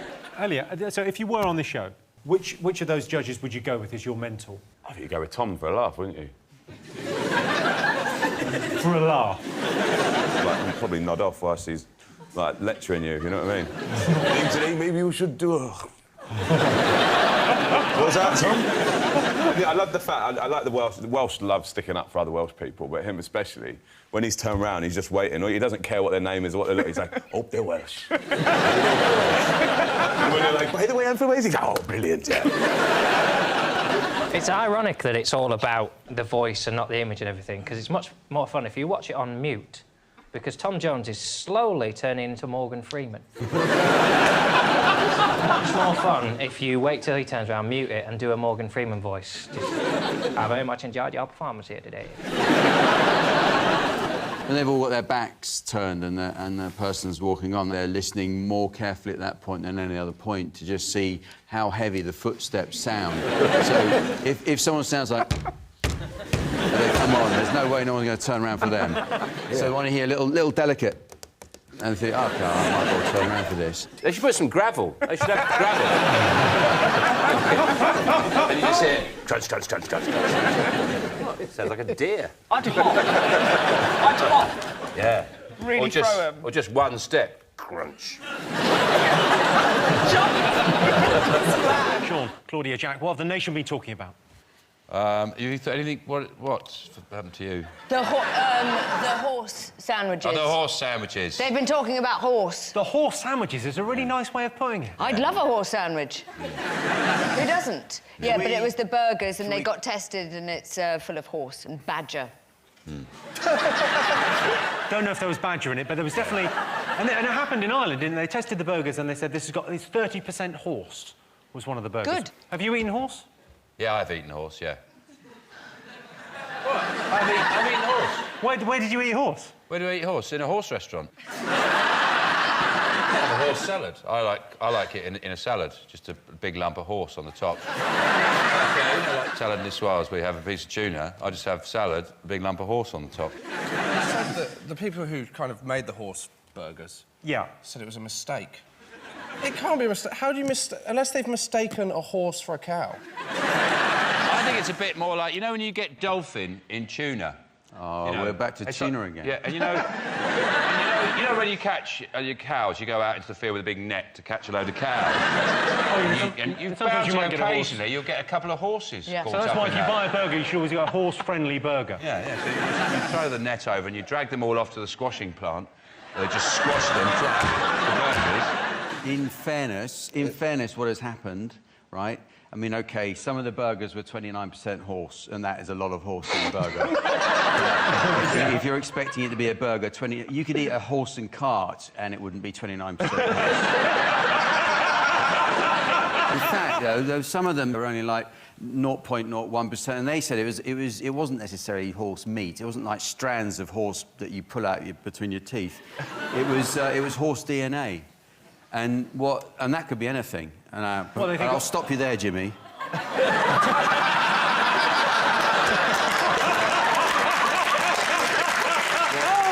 What that could have been, that could have been the horse in the field who said, "Where are my mates gone?" And all the cows, I'm going to follow their footpath and I'm going to find them. And they follow them all the way into an abattoir and see that they've been turned into burgers. And the horse just cried into the burgers. That is enough to have horse DNA in your burger. What probably could have happened? Yeah. I don't think it stacks up.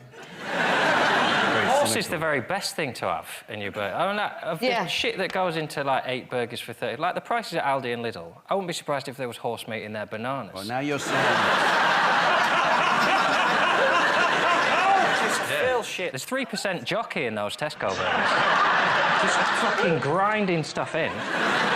There's also a case of, they haven't tested haggis. I mean, what's in that? I would say a punt on at least 5% meerkat. I think all this fuss about horse burgers, do people know about glue? Do they know what's in glue? Good point. It's horses. Your Pritt stick is probably 25% Shergar. The imagination that came up with the idea when you look at a horse, that would be sticky. Yeah.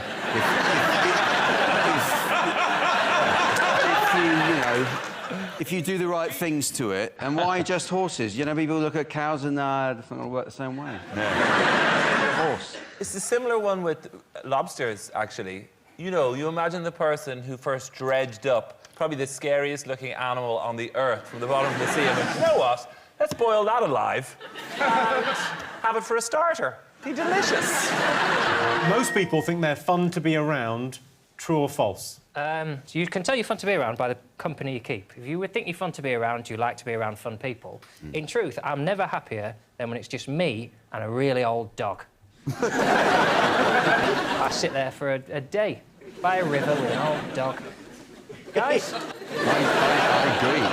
I distrust the whole concept of fun. You're going meta on this. Well, yeah, it is. Why would you, say, oh, we're going to have fun. Oh, what do you mean we're going to have fun? Like, oh, we're going to go to a fun fair. What do you mean a fun fair? It's neither fun nor fair. Let's not go.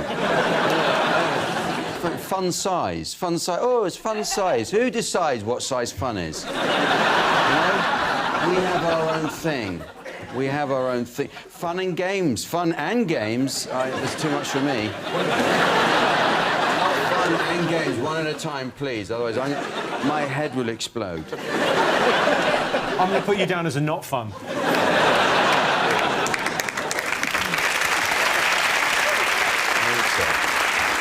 Sean, Biggins, Jack D, what are your favourite things about Christmas Day? Well, first, Jimmy, I'd just like to say a very Merry Christmas to you, Jimmy. I hope you have a wonderful seasonal period.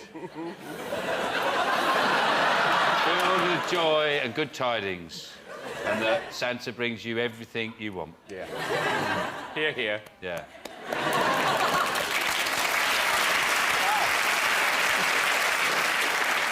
So I guess how you'll be spending Christmas. He gets visited by 3 ghosts. Yeah.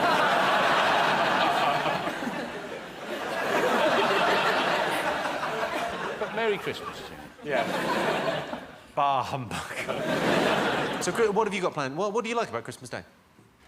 Where do I start? What about you, Jack?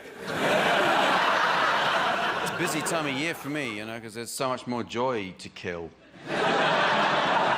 Let's ask Christopher Biggins. I love Christmas. That's the only time you work, isn't it?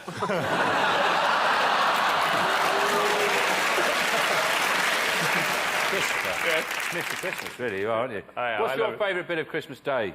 I love it all, but I love...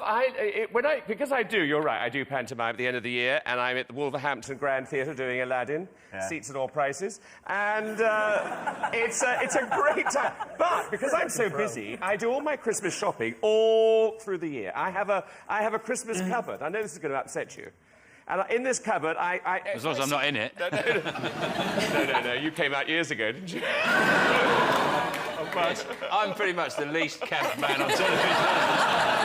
I You mean presents? Presents. I love presents, and I see something, you know, if I'm on a holiday or if I'm on somewhere, and I think, oh, I'll keep that, and I'll put it in this cupboard, and then it's there. You see, you don't have to go all that mad Christmas shopping at the last minute. You know. Have you ever got anything you liked, Jack? What, for Christmas? Yeah, present-wise. No. I've just... Well, the thing is, you know, when you grow up, you stop being excited. I haven't been excited about anything since I was 3, and I realised it's You've been like this since you were 3? Yeah, more or less, yeah. It's stuck with me. I sort of was about 7 or 8. I remember Christmas Eve, I was lying in bed. Me and my brothers in the same bedroom, and they were younger than me. And about 11:30, there's a weird time about 11:30 where the kids are pretending to be asleep, and the adults know that they're not asleep, but they let it go because it's Christmas Eve. And there was some sleigh bells just outside the house, and we were like, a little bit excited, sleigh bells. And then my dad leant out of a window, so about 11:30 at night, he leant out of a window and he went, "Oi! I don't care who you are, get the bloody hell off my roof!" And we were in our room going, "Oh my God, it's Santa," and Dad's just bollocked him. Did you used to write to Santa, Jason? Did you? Every year. Yeah. It never worked for me. I ended up writing to God in the end. Above his head? No, I did. I went to the church. I took the baby out of the crib, left a little note. "Dear God, if you ever want to see your son again..." Chopper rally next day. Worked. Do you like Christmas shopping? No, I don't. I do it all on the internet. You do it all on the internet? All on the internet. It's much, much easier. You can sit there in your nice pyjamas, you know, with Santa on them, or snowmen, or whatever. I'm painting a picture. I just like that. I never used to trust it, but I do trust it now, because I never used to think that it would actually arrive. But you do all the shopping on the internet, and then it turns up in about 150 different boxes with all those stupid polystyrene filling stuff, and you've got to take all that. I mean, isn't that right? Yeah, all that rubbish. You buy one little thing, and it comes in a box that size, and you know you thought it was all going to come in one box. It's all done, but no. For the next 20 days, you've got a postman knocking at the door at inconvenient times. You've got another bloody parcel to sign for, and another load of boxes to get rid of. And another load of those stupid polystyrene things that children choke on because they think it's popcorn. But you can use them as pretend snow. You could. At Christmas time. Yes, maybe if you weren't clinically depressed, you could. Has anyone here had a neighbour who puts all those inflatable reindeers and lights all over their house? And you know, I used to live next door to someone who did that, and they like 150,000 bulbs. Always it's the beginning of December, and he always come out. "Ah, it's for kids." The kids, "No, it's not. It's for you, you idiot. You like doing it." Don't you? I don't have those. You know those flashing lights? I don't have those because I don't think they're annoying enough. What I have is I have a light, really bright one. It flashes about every 15 minutes like a lighthouse. And it just basically whites out the whole street. So people are just settling down like that and just... And it's Santa doing this. Do you ever get carol singers? Yeah. So you get carol singers and they're not very good. Because they're not that good these days, are they? They come to the doors, a couple of them, hoping to get a few quid out of you. And I like to treat it as a staring competition. and they go, "Oh, come, oh, Eve," and you just, yeah. And they sort of stagger to the end of the first, that's all the only bit they know. And they carry on. Just do that until one of them cries.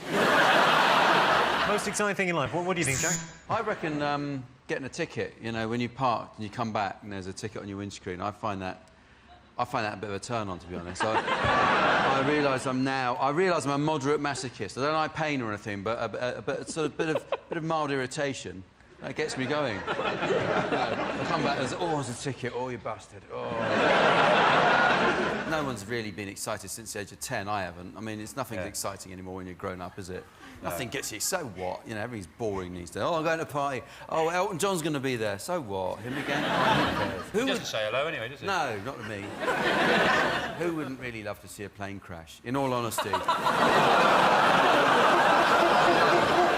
That's proper exciting. That's proper exciting. For a grown-up, that's proper exciting. You don't want to be in there and you don't want to be waiting for loved ones at the airport, but to actually see in there, imagine that. You saw an aeroplane with a plume of smoke going, and then you read it in the news and you ring up your mate. Who wouldn't be on Facebook saying, you know, that aeroplane, I saw it. Yeah. I saw it not on telly. I actually saw it.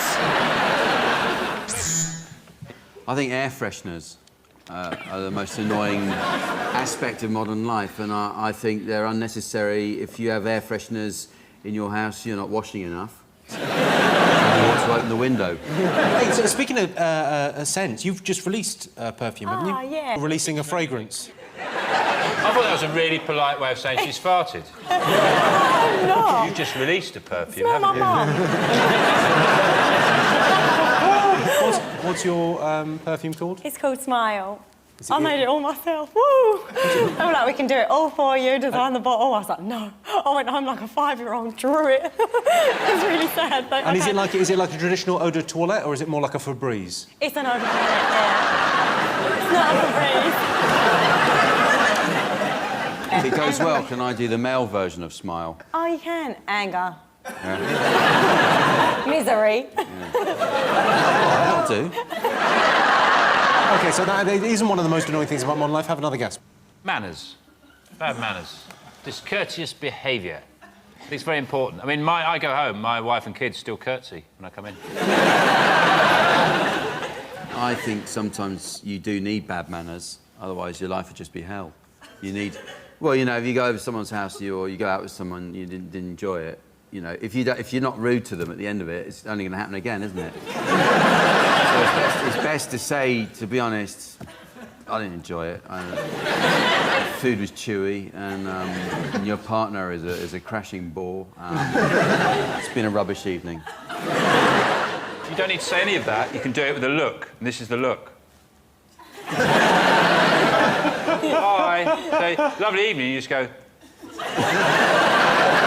I've had a great evening. That is it. Yeah. You're pretty good at that look. Yeah. I've had a great time. Has anyone ever roomed to you, Stacey? I can't imagine they would be. There was this one person who just... Oh, no, it doesn't happen often.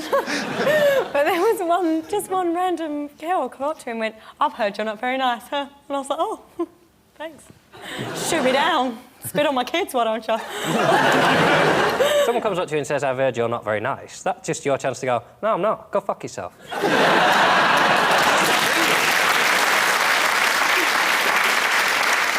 What I don't like is all the swearing. I don't like all the swearing, particularly in porn films. See, come on, you're both having a lovely time. She's performing an act of great kindness, and all you can do is swear. It's so ungrateful. It is. I'll turn the sound down. I can't listen to it. I can't. It's the little occasions, though, where people are rude and they show bad manners that is most upsetting when you're driving and you stop at a zebra crossing for someone and they walk across as if it's their God-given right. You know, all you have to do is... That's all it takes. That's all it takes. Just a little... And I, as a driver, am satisfied. That's fine.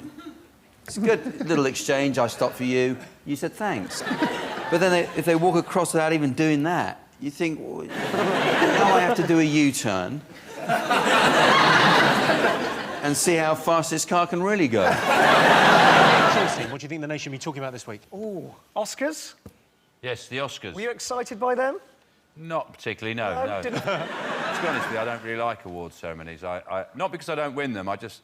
Award ceremonies over the years have encouraged me to read, watch and listen to stuff that I could quite comfortably have avoided. There's loads of films, books, records that I listen to because they won awards and have wasted my time, wasted my life. Avatar, I'd never have gone to see Avatar, but it's won all these awards. I went to see it and... oh, Christ. Really? It's like the best Smurf movie ever. Oh, it's just bollocks. It's just... hang on, are you moving on to Mumford & Son? Mumford & Son. People love Mumford & Son. Yeah, fine if they come round to paint your house. There's loads of them. They put up in their cheeky 1950s van. Yeah. But you don't want to listen to them going, oh, the same bleeding song over and over again. Why don't you cheer up? What's the matter with you?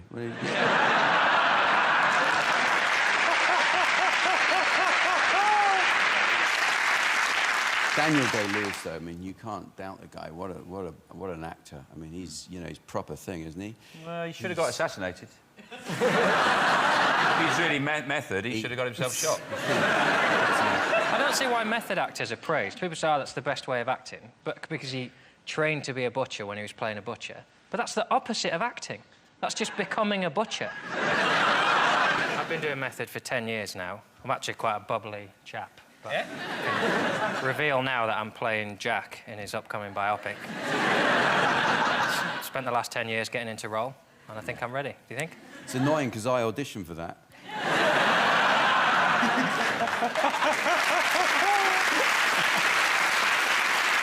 OK, we've got one more thing to get. Fingers on buzzers. Is it Michael O'Leary, the head of Ryanair, has announced that he's going to get rid of... he wants to get rid of co-pilots on planes, because he reckons that planes will pretty much fly themselves now, so you don't need two pilots. He's trying to save a bit of money. He's like some Dickensian character. All he's interested in is just getting a little bit more money for fuck all. Eventually, just come round your house and flash a couple of postcards in front of your eyes.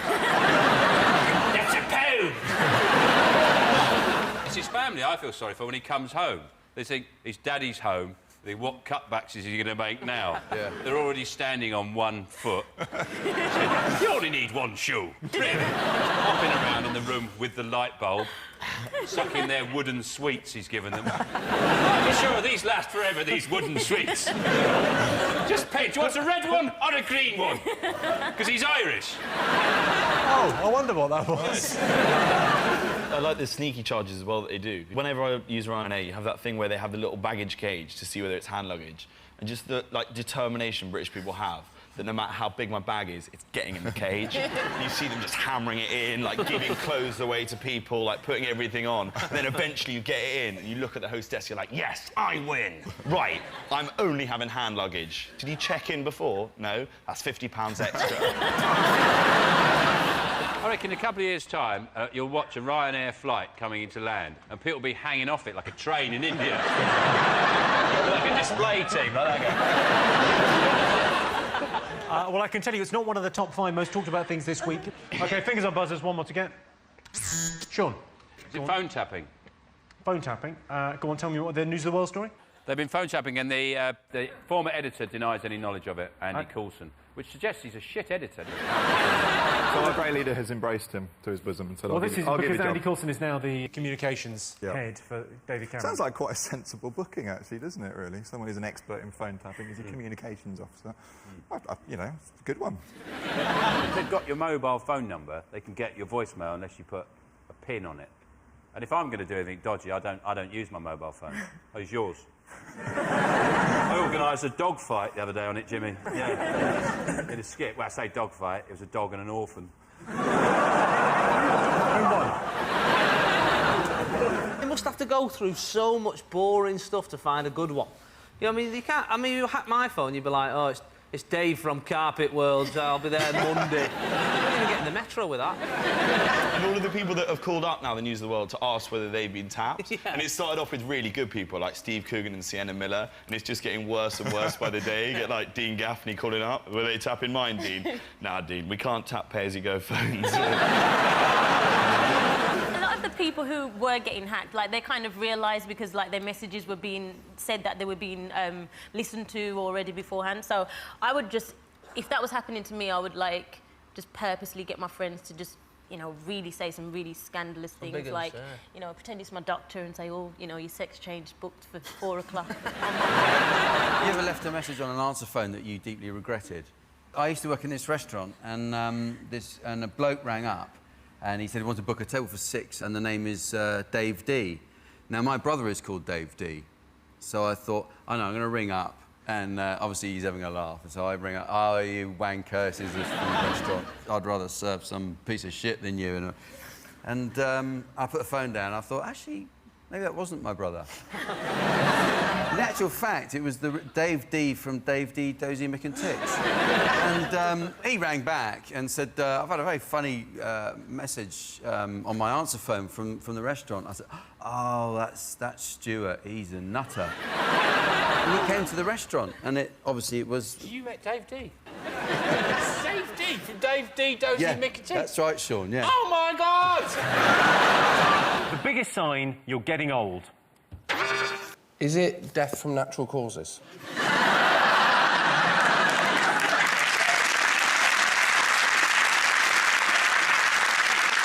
John, are you looking forward to getting old? Because you're sort of, I mean no offence, but you're sort of an old, grumpy man trapped inside a young man's body. Yeah. But I've also, you know, enough self-awareness to know that when I get older, I'll realise what a prick I was. I won't look back and think, God, I'm so glad I spent so much money on slippers in my 20s. By slippers, he means lube. Ayo!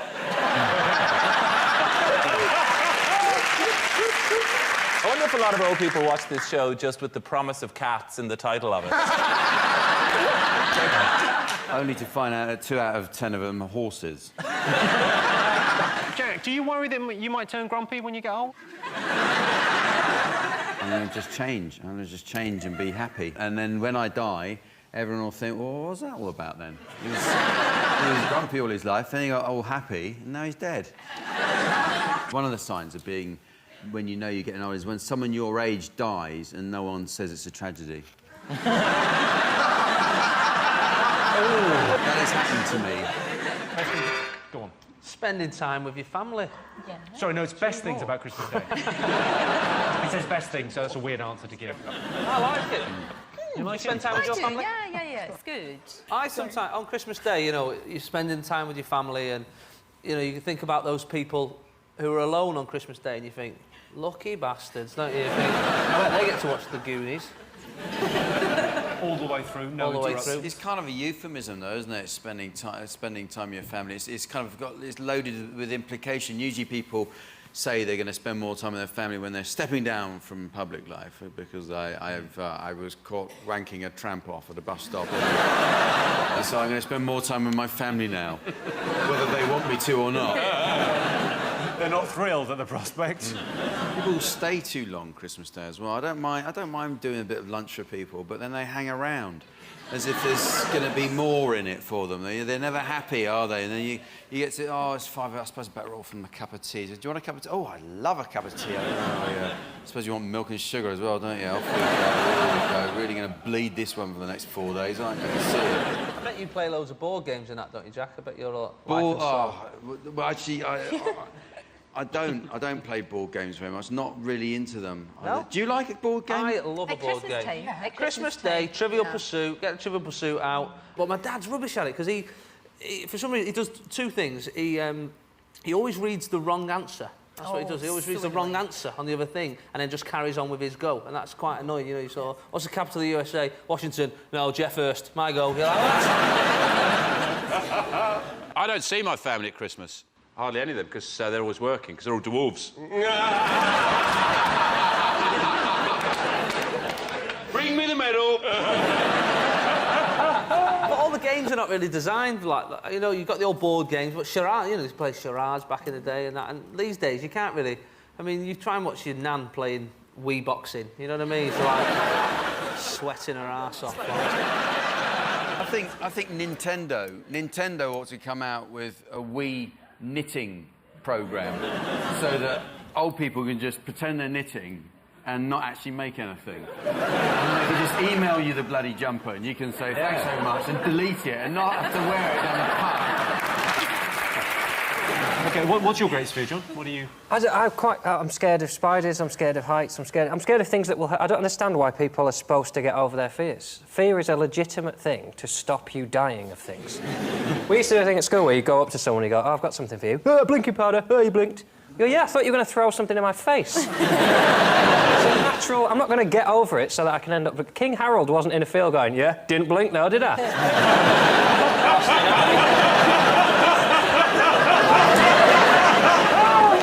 You make a point, and it's not... you know, you should be properly scared of things that are dangerous. You know that guy who had a pet cobra? Oh, yeah, this was recently. Yeah, he kept a cobra in his house, and, you know, he kept it for a couple of years, and then sooner or later, it just went like that, bit him, and he died. It was very sad. But he was quoted as saying that cobras are much misunderstood. I thought, yeah, by you.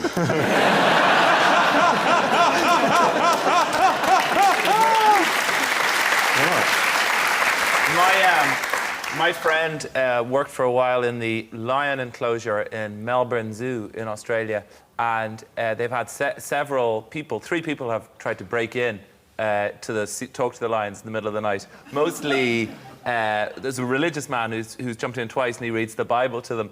But the other guy was a karate, he was a black belt, and when the next morning all they found was his head, and there was a legal case afterwards to try and find out what had happened, and his sensei was called in, and the quote from his sensei was, no.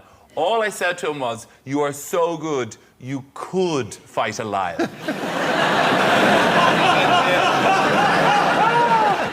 I love the way you say they had an inquest. Was it an inquest? Inquest. Inquest into the death. I'm not qualified in any way, but I could tell you what happened there. Lion go yum yum. Do you think the lion toyed with him at all? Said, whoa, that's hard. What are you doing? You're a tough guy. What is this, karate, is it? Never heard of that. Oh, stop. Ow, that hurts. Sean's team, what do you think the nation have been talking about this week? Strictly Come Dancing has started again. It's back on. It's huge. Yeah, it is huge. It's massive. Although the line-up is a bit... Well, I think most of them should bring a utility bill. I don't know who they are. I thought there were huge stars on there. Who? Vanessa Feltz. You did that. I said nothing. No, I did that as well. I've been locked in a house with Vanessa Feltz. I can testify. Of course. Yeah, I did. When you did Celebrity Big Brother. I did Comic Relief Big Brother in 2001 with Vanessa Feltz, and she is she's nuts. How long did you last in that, Jack? I was in the whole week. I won it, of course. Oh wow. Yeah. Yeah, I remember that. Charm and personality that shines through. Captured the nation's heart. Exactly. People just sort of warmed to me, and I think people kept you in because they knew it would irritate you. Yeah. David Cameron has announced a series of measures for limit benefits for immigrants. I don't know, these Bulgarians and Romanians, they come over here taking our Polish people's jobs.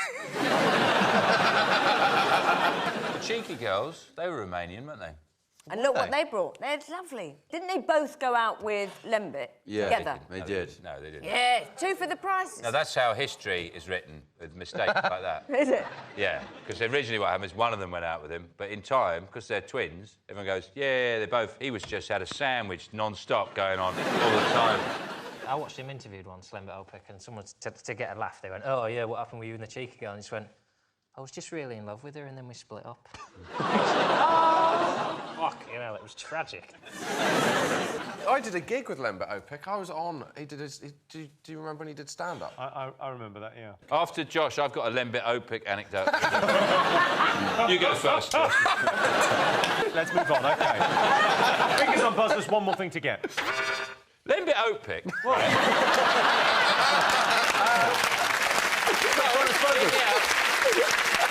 He's trying to throw this, don't let him. Yeah. They buzzed in. You buzzed in, John. Well, it's I'm a Celebrity, isn't it, which is back on telly. Sort of like driving past a car accident, isn't it? You sort of don't want to look, but you see a bit of it and then you can't.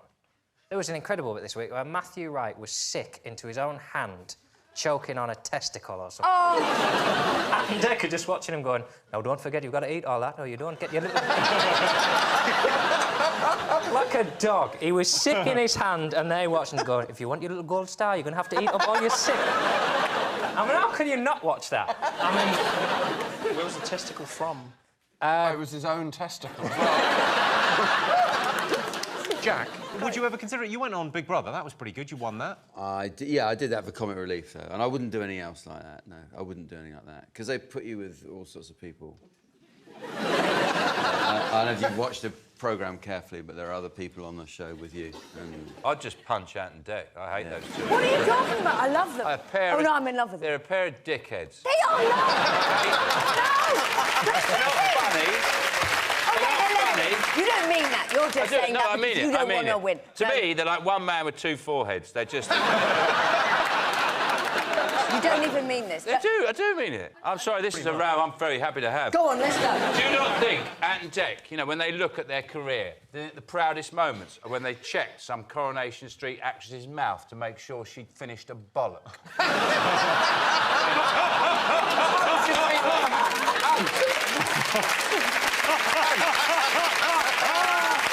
I only watch them. I can't watch what they're doing because it's too awful, and I don't want to watch them eat stuff and go on this, and they're scared of heights and trees, and the whole thing is disgusting.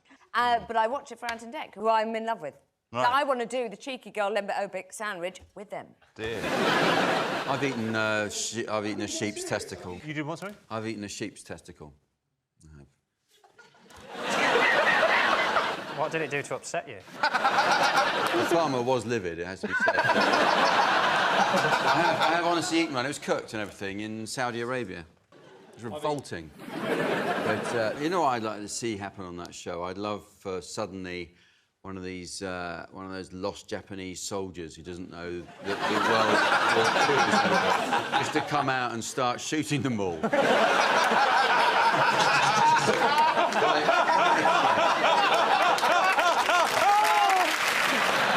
OK, come on, what else? I said it! It's drinking too much. It's drinking too much, isn't it? People drink too much on Christmas Day. That's what they say. How do you judge? How do you know when you've drunk too much? Do you know, when it says on a can of beer, remember to drink responsibly, that's just like a blur. Yeah. It's like Sanskrit. Have you ever done that thing on Christmas morning? I do treat myself. I'm quite partial to a crunchy nut cornflake at the best of times. Oh, yeah. And I enjoy that with Baileys on a Christmas morning. Oh! Oh, what a treat. Oh, it was... I tell you what, though, there's people in their houses going, I've got both of those things. You drink a little bit too much at Christmas, or...? Absolutely. Not just at Christmas. Oh. What do you like to start on, the Buckfast first thing? Yeah. Buckfast and Iron Brew. I like a cocktail. I don't ever drink champagne on Christmas morning because, you know, when the cork goes, people hear that and they want some as well. I get a kick out of secret drinking, even when I'm allowed to drink. Even though I'm grown up, I'm 49, I'm allowed to drink in my own house, but I like to drink secretly. So I'll open a little can of lager, have that going from about 8:30, glug, glug, glug. Keep it, have them around the house, and I'll just nip upstairs for a minute, I'll be upstairs. A little can of lager. And then about 12 o'clock, when everyone's arrived, and my wife will say, should we all have a drink? And I go, yeah, that's a good idea, why don't you do that? I've got to march on them that way. Biggest turn-off on a date? Oh. Go on, Claudia. A fancy car. There's something wrong with a man who has to drive a nice car. I won't get in it. I won't sleep with them. I won't talk to them. I will just immediately close the door and say bye-bye. What would be your ideal vehicle of choice? Would it be like a minicab? No, I'd like a very old, dilapidated car, perhaps that you would have to get into from the back. Nothing would work. Man, he's wearing a fisherman's sweater. Maybe he's got some paint on his hands, because actually he's an artist as well as a fisherman. His hair's like that. He's singing to Duran Duran. He'd get it. Yeah, I mean, I'd fuck him as well. This is your fantasy. This is... What does your husband drive? I don't know. I don't let him out the house. The biggest turn-off on a date, what do you think, Sean? Well, I made a big mistake once when I was at a bar with this woman, and I thought it was quite cool. I said 2 glasses of champagne, and then I remembered, I said, oh, and a saucer of milk for my rat. And that put her right off. Jack, what do you think? Worst thing on a date? One of the worst things, and I've done this, is I met a girl many, many years ago for a drink in the bar on a first date, and what you mustn't do ever is start a small fire in their hair. I was lighting a cigarette, and you know how a little tiny bit of the match can come off sometimes? Flicked up, and it landed in her hair as she was looking that way, and it went tss like that, and there was some smoke coming from the back of her head. And she said, "Can you smell burning?" And I had to say, "No, I can't." Biggest turn-off I've been on a date is M4 Junction 15. Sweeps down and back up. You don't really... It just looks that big, but because you're going uphill, you get to the lights and you get a lovely view of Swindon there. And there's a drive-through Costa on the left. Lucky girl. One more thing still to get. Stop. I'll give you a clue. Horse meat again, yeah. We're still talking about horse meat. It's just there's bloody horse meat and everything. I'm sick and bloody tired of hearing about it. Who gives a shit anyway? Yeah. You know, what does anyone expect? You know, I've always known it's horse meat. You know, you buy cheap burgers, you put them on the grill, they don't even sizzle. They just go...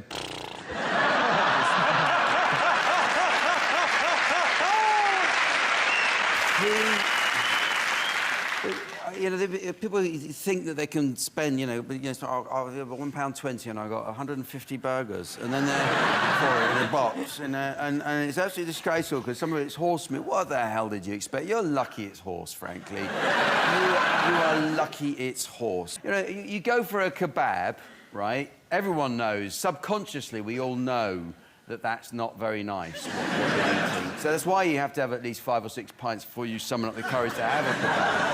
Because you know, basically, it's hospital waste on a stick. I've seen them going around. I've seen one that had a plimsoll on it. It's going around. You expect kebabs to be made out of missing townsfolk? It is. Everything's got bloody horse meat. You know, One Direction, they're 28% horse meat. Harry Styles, they give him sugar lumps when he's done a good show. 40% of couples in counselling say what is a problem? Viagra. These old guys that take Viagra. And it's good for 36 hours. You know how many orgasms you have to fake? I imagine there's a certain amount of chafing involved as well. Oh, chafing, those poor old dry ladies, they'd set them on fire.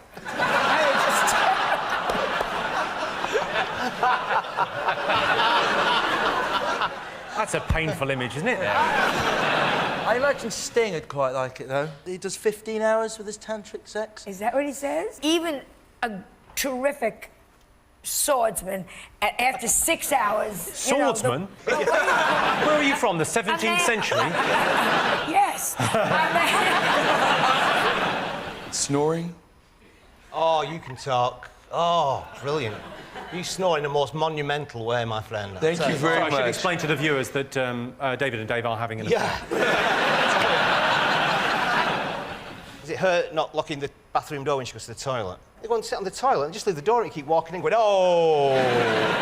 But what about men that leave the toilet seat up and they go all over... You know, you've got a pointer and it's a lit room, for God's sakes. A woman I could understand if we were standing up with a penis, because you'd be looking around, I'd redecorate, you know, so I could see what... I'll give you a clue. It's to do with computers. Watching porn on the computer. That's the correct answer. Well done, Joan Rivers, Yes, 40% of couples in counselling say internet pornography is a problem. I think they should change the internet's name to The Pornography. I was on The Pornography the other day, and do you know what? You can buy train tickets on it. Brilliant. Sean, Gock, Frankie, what have the nation been talking about? Well, I think it has to be the transition of power, where Tony Blair has stepped down as Prime Minister and Gordon Brown has quickly gone into his shoes. I personally have done very well, incredibly well, out of Tony Blair's time, because I had the wisdom, about 10 years ago, to place a bet at Ladbrokes that his last meeting will be with Arnold Schwarzenegger, who would also be the Governor of California. And I put another bet on Brown's last meeting is with Dale Winton, who's be the leader of Hamas. And then Schwarzenegger sitting there, and he said, we had a wonderful fried English breakfast. Did you see that nonsense? I did see Well, that. you cannot fry steroids. So you know the man... I watched the press conference with Brown on Wednesday, and he says, I'm going to make some changes at number 10. And I presume he means policy-wise, but I thought he should just make some changes to number 10, like getting rid of that door. It's been there years. Maybe change it into saloon style. Right? Or some of those beads that they have to separate a newsagents from his house. You know those? He should stoneclad it. I'd like to see him slide down on a pole. I always think Brown looks like he's just taken the head off a bear costume like that.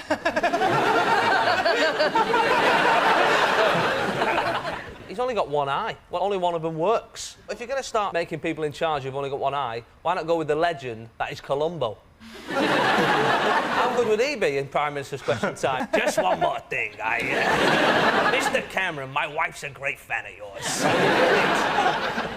I thought it was so wrong of Tony Blair to go out and say all his problems are based on his big mouth. I mean, you don't call your wife that in public. He's been called Bush's poodle. I know that when they do play Frisbee together. But, Bush said, I've heard he's been called my poodle, but he's bigger than that. What, he's like a labradoodle?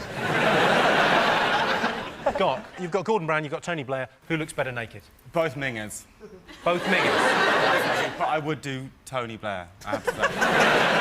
Tony, I know you got your afternoons off now. I met him on a job once. You met him on a job? What did you say, Gott? Are you Tony Blair? I literally spun around and he was standing there and it was like everything went really slow and there was this big light behind him. He is sexy. He is so... Like, everyone's like, what? He's going to be a peace envoy to the Middle East. making that Blair. Peace envoy for the Middle East is like making Mel Gibson in charge of a Holocaust museum. He'd certainly take an interest in the Nazi memorabilia, wouldn't he? He might bring peace to the Middle East because he brought peace to Northern Ireland, but then he didn't bomb Belfast with uranium shells and hang Gerry Adams in a shed. That might put a bit of a dent in the Good Friday Agreement. Well, let's have a look and see if Brown and Blair are the most talked about thing this week. Worst way to be woken up? With an erection. In your back.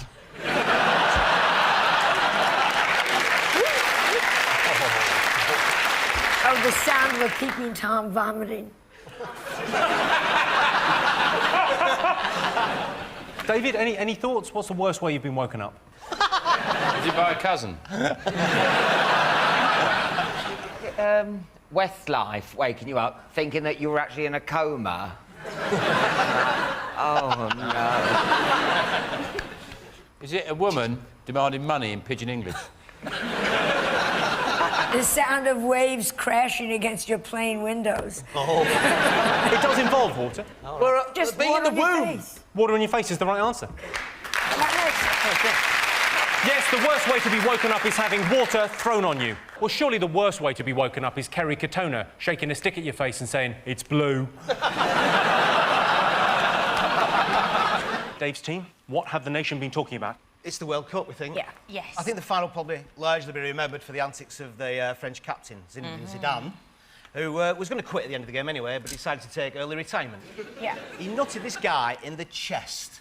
And the clip they always show is when he walks off, desolate, taking some bandage off, he walks past the World Cup, doesn't he? Which is like, there on a plinth. Right. And I thought it would be really, really funny if he'd walked off like that and went, I'm having that and all. Well, so who's going to get it back off him? You go and get it. I'm not getting it off him. And they reckon that he said that the guy, Materazzi, said that he's accused his mother, said his mother was a terrorist whore. Oh, so what? Any woman over 50 goes, thank you for thinking that. If he had said your mother's an old ugly pig in a big burqa, you'd go, how fucking dare you? But your mother's an old whore, well, thanks. Sorry, you think being called a whore is a compliment? If you don't have a tampon in your purse, you're glad someone thinks of you sexually. Absolutely. What is a terrorist whore? How does that work? A terrorist whore is a woman who's sexy but heavy around the middle because she's wearing a bomb. Right. I think the other thing, an important point to make about the World Cup, one of the reasons that the Italians won, they were a very fresh team. They had lots of energy compared to other teams. And that's because Italian football is, well, we all know it's fixed. So technically, they haven't played a competitive match all season, those players. The whole season they've been playing games where they just kick off, knock it about for a bit. Time for the penalty? Yeah, go on, over you go. Are you a football fan? Do you understand soccer? I don't understand. I'm not I'm Jewish. We don't play sports, we sell you the equipment. I mean, it's just... The saddest thing I saw the whole World Cup was after England went out, I went into a supermarket and on special offer they had half price England World Cup celebration cakes. Who, in their right mind, if England won the World Cup, would go, hooray!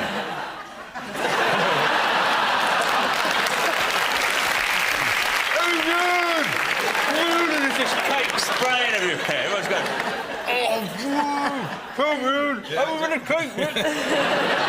Should we have a look and see whether the World Cup and Zinedine Zidane is one of the most talked about things this week?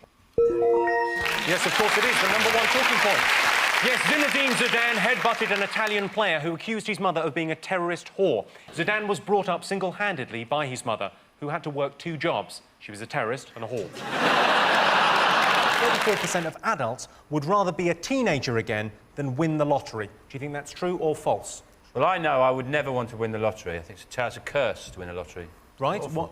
Why? Well, it depends when you win it, but if you say you win it when you're sort of 40s or 50s, that means that everything you've done in your life, all the work, any training, any skills, was completely pointless. I'd feel like an idiot if I won the lottery. Do you have the brain you have now as a teenager, or do you revert to your teenage brain? How would that make any difference to you? Well...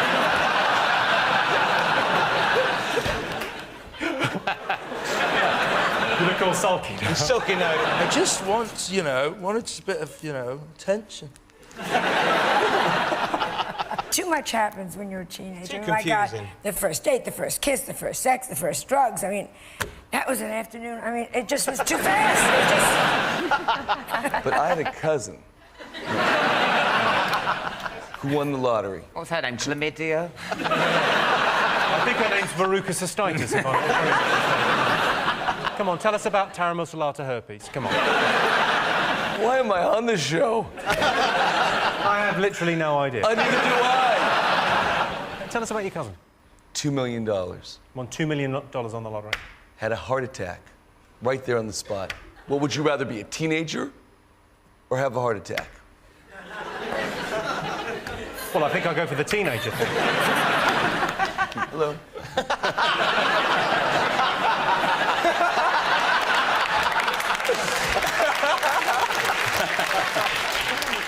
I once convinced my friends when I was a teenager that I bought a hoverboard in the US from Back to the Future 2.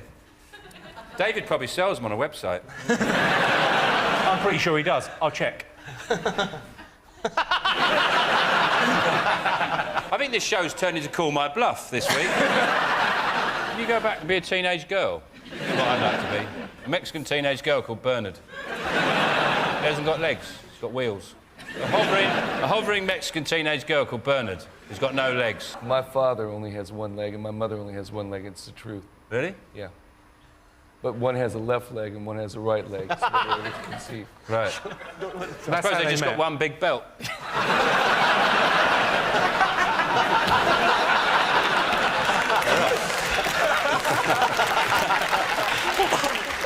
34% of adults would rather be a teenager again than win the lottery. True or false? I think it's higher. So it's false. Dave's team, what are you guessing? We said true. OK, I can tell you the answer is false. Very good. So at the end of that round, it's 3 points for Sean's team and 4 points for Dave's team. 36% of Brits think that New Age therapies are utter nonsense. Do you think that's true or false? I was very skeptical, and then I wasn't feeling well, and they said, try one of those organic coffee enemas. And it worked like $1 million. They threw me out of Starbucks. I can never go back. But I went to Hong Kong and I was really ill, and I went to a traditional herbalist Chinese shop, and I went in and trying to communicate. I did that stupid thing that we do, and I went, me, sore, sore, shiver. I don't know why, shiver. You have anything for me? He went, night nurse. No. See, I recently got attuned in Reiki. Oh, that's channeling. It's kind of like a healing energy that you are the channel for. And it's really weird because I think it really works. Sorry, do you want to buy some magic beans? You can do Reiki as well, can't you? I used to be a hippie. I've sort of I've moved on. What's that? What's that? But Jimmy does like you? You make her. Quite right.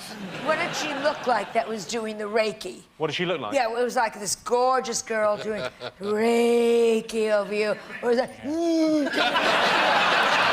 think that makes a big difference with a man. If we were both Reiki instructors, who would make you guys feel better? Come on, shut your eyes. Come on, Holly, shut your eyes so you won't know who does which first. Now, one of us get on one side, one of us gonna get on the other side. Right, you're gonna what, heal me?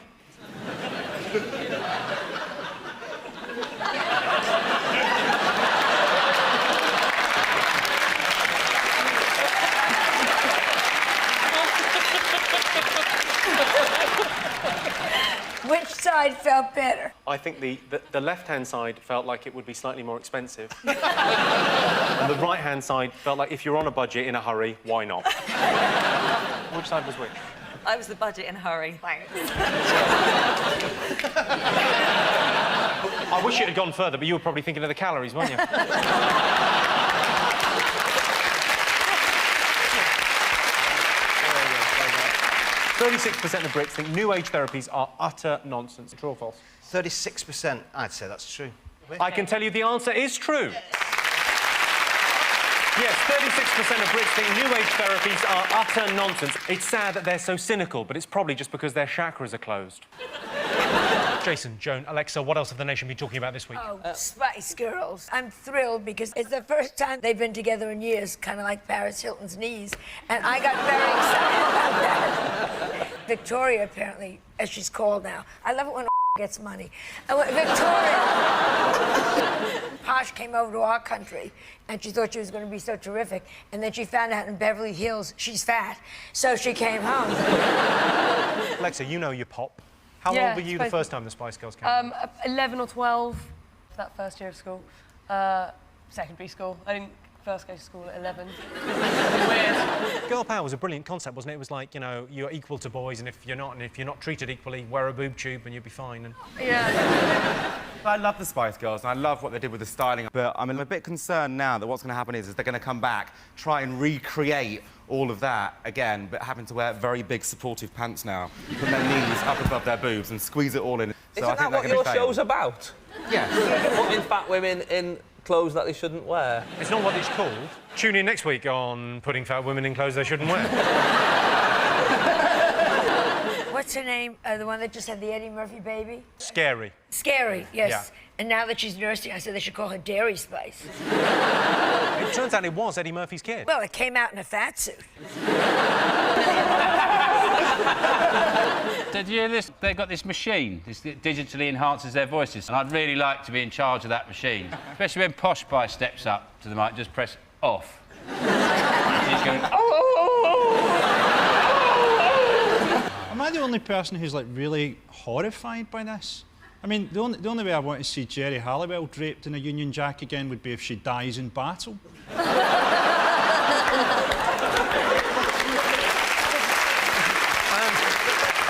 Let's have a look and see if the Spice Girls is there. Yes, the Spice Girls are getting back together. Sporty, baby, dozy, beaky, Mick and Titch. 3% of Brits would like Tom Cruise to what? Come out of the closet. Just a joke. And he wouldn't come out of the closet anyhow. He's short. He'd come out of a cabinet. So it's just a joke. Have you met Tom Cruise? I produced a salute to him. You produced a salute to him? He was honored, Jimmy Stewart was honored, and Gene Kelly. It was a great evening. In fact, Miss Rivers was there with her good friend Roddy McDowell. That's right. And... they're all dead now. They're all dead. All dead. That must have been the catering then, was it? Have you met Tom Cruise a few times then? I think he's here. Yes. He's lovely. He's very charming. What do you think 3% of Brits would like Tom Cruise to do? Make Rain Man 2 The Revenge. Yeah. I would so love that. What happens in Rain Man? In Rain Man, he's got an autistic brother and he counts matches. That's the only important bit. Maybe it turns out in the sequel, it's just luck. Every time it's 74, nobody bothered to count them. It's just a chance he's not autistic. taking the piss.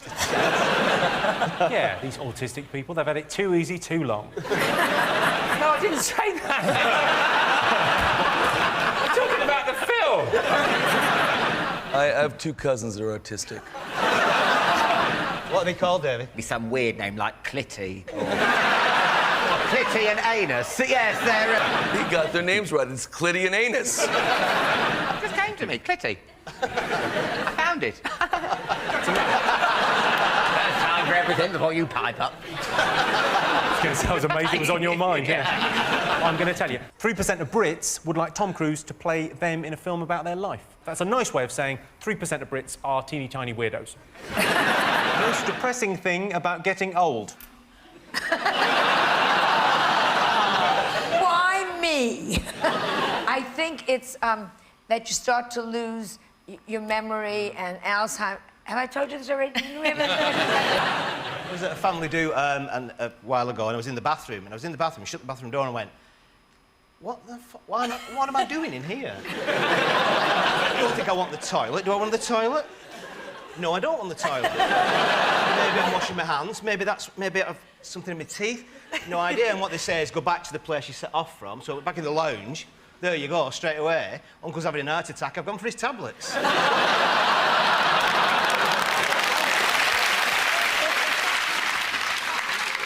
Also very easy getting down, but it's very hard getting up. Right. Which is why Clinton never slept with a girl over 30, because she couldn't get out in time, you know.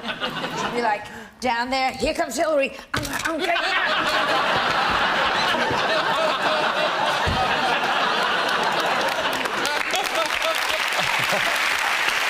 That would be bad. The most depressing thing about getting older. Tutting at things. I tutted at a squirrel the other day. What had the squirrel done? He tried to make a leap from, like... It was really silly. He was never going to do it. There was 2 trees, and the branches were so far apart. And he went up there, and I thought, he's not going to try and do that, is he? And he tried it, and went... No one's got the right answer yet. Dying? Is it dying? Yeah. Look at your teammates and reconsider that answer. What about sex? All right. Is it illness? That's the correct answer. Is it? Alexa and Joan, what else have the nation been talking about this week? Tom Cruise has been banned from Germany. He's not allowed in Germany to make this new film. I don't know, something about the Second World War, the littlest Nazi or something. Yeah, but you should be careful. He could be here. Everyone should look under their chairs. That poor wife that never speaks. Watch her eyes. She's always blinking. SOL. Help me. Help me. And he's not allowed in because he's a Scientologist. In Germany, Scientology is not recognised as a church. It's seen as akin to Nazism. I got a little bit angry about it at first, and then I thought, do you know what? It's a made-up religion, and us Jedis, we do not get annoyed at all. Have you considered Scientology? It's a bollocks religion. I'm going to educate you. Go on. Scientology asserts that we are descended from 13.5 trillion beings from an overpopulated corner of the galaxy who were dumped in Earth's volcanoes by an evil galactic warlord called Xenu 75 million years ago. Ziggy played guitar. Sounds like a David Bowie lyric, doesn't it? It's just mental. I mean, there is absolutely no logic to it whatsoever. Yeah, but if it keeps them happy, who cares? It's when they come after you. How do they come after you again? Happy New Year. It's a film. It's about a guy who apparently is like a good Nazi. Yeah, it's Klaus von Stauffenberg. Here's a piece of meat before I kill you. What's a good Nazi? The whole thing is so, insane. It's the Nazis versus the Scientologists. I never thought I'd be on the side of Hitler. I mean, it's crazy. Is there no one so culturally different that the Americans won't just have him played by Tom Cruise? Like, he was the last samurai. I was surprised he wasn't in that fucking Muhammad Ali film. And he goes over as a samurai, right, which, by definition, everyone trains when they're about 5, right? He turns up aged 40 and just sort of picks it up. Well, you're going to be a real shock when you see Finding Nemo. They talk in that. Fish. What they do in films these days is outrageous. OK, let's have a look and see if Tom Cruise is up there. Yes, Yes, this is the story that Tom Cruise has been banned from filming in Germany because of his Scientology beliefs. So the Germans are calling Scientologists evil. That's the pot calling the kettle gay. OK, Dave, Joan and Holly, what else have the nation been talking about? Artificial sperm. Artificial sperm. Men won't be needed anymore. Yes, they will, until a petri dish can buy you a diamond bracelet. They will still be needed. But you romantic, you. No, but it upset me terribly because I belong to Overeaters Anonymous, and sperm is 450 calories a swallow. So if they're going to find this new sperm, make it no-cal sperm. Sperm light. Sperm light. Sperm light. It makes such sense. Think about it. You know, you're dieting all day, and then you're going,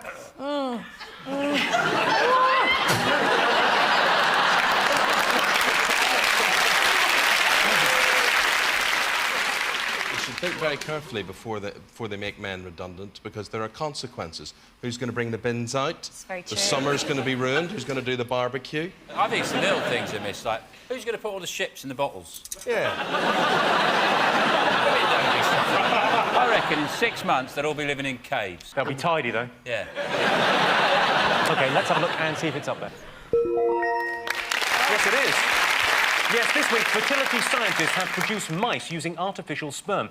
There were worries in the tabloid press that the artificial creation of sperm will make men redundant. Fortunately, the sperm are kept in jam jars, so you'll need a man to get the lid off. Dave, Joan, Alex, what have the nation been talking about this week? I think it's this great story that the NHS are going to offer dance lessons to fatties, basically, isn't it? They're going to help them with the obesity crisis. But the only way you're going to get fat people on the dance floor, I think, is by making the announcement, the buffet is now open. Just across the dance floor there. And it's another government gimmick, isn't it? It must be awful to see and, like, hear, like, a fat person dance. I'm not being awful, but, you know, like the... well, that's the shoes on. You know, it's going to be a slow process. I resent people talking about fatties like this. I belong to Overeaters Anonymous. Really? Yes, this is the truth. And it's very... A lot of you here are thin, so... But it is very, very sad because we all sit there and the women cry, and they go, no one loves me. And I always say, yes, yes, your butcher loves you, your baker loves you. And one woman, I mean, last week, right before I came over here, she was saying things like, I went on an airplane, and she was sobbing. And she said, and they made me buy 2 seats. And she just cried. And then I said, yes, but now you can have 2 meals. And she perked up. If we want to be fat, God damn it, we can be fat. That's the way it goes. David, do you dance? No, I have a cousin. You have a cousin? Yeah. I have a cousin. Good answer. I have a cousin, 279 pounds. 279 pounds? Started ballroom dancing, Fred Astaire studio. Met this lovely woman, 5 months, lost 100 pounds, got syphilis, and died. If that's not being made into a musical, Too club dancing, too literally, I think, really. OK, well, let's have a look and see whether fatty dance classes is one of the top 5 most talked about things this week. Yes, it is. Oh, just correct. Yes, it was. Yes. All right, that's good. Figures on buzzers, what else have the nation been talking about this week?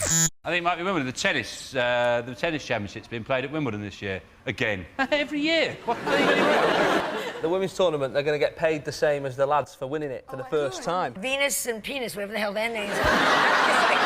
Pow! Pow! And they don't use a racket. I mean, they are... They've banned people from wearing fancy dress because they're worried about Fathers for Justice. They've told the security to look out for people dressed as Batman or Superman, but what if there's a proper emergency? What if something actually goes wrong and Batman turns up and he can't fucking get in? That's mental. Batman will be able to get past a £3.20 an hour security guard, or he'll be fuck all use anyway. Let's have a look and see if Wimbledon is there. Yes, Wimbledon started this week, or Timbledon, as it will never be known. Emlyn is thinking about getting into coaching, offering discount fares to all of England's market towns. How come Paris Hilton wasn't in? She's been all over the place, my God. What did you think of the Paris Hilton thing? She's such an asshole. I mean, she deserves it. The family were worried that going to jail would ruin her reputation. What as? A cock-sucking layabout? They were scared she'd go on a hunger strike, so they took all her porridge and they flavored it with sperm. And she gained 4 pounds. Did she go, oh, this has got porridge in it? 50% of Brits think what is a good way to protect your home? Pebble dash it.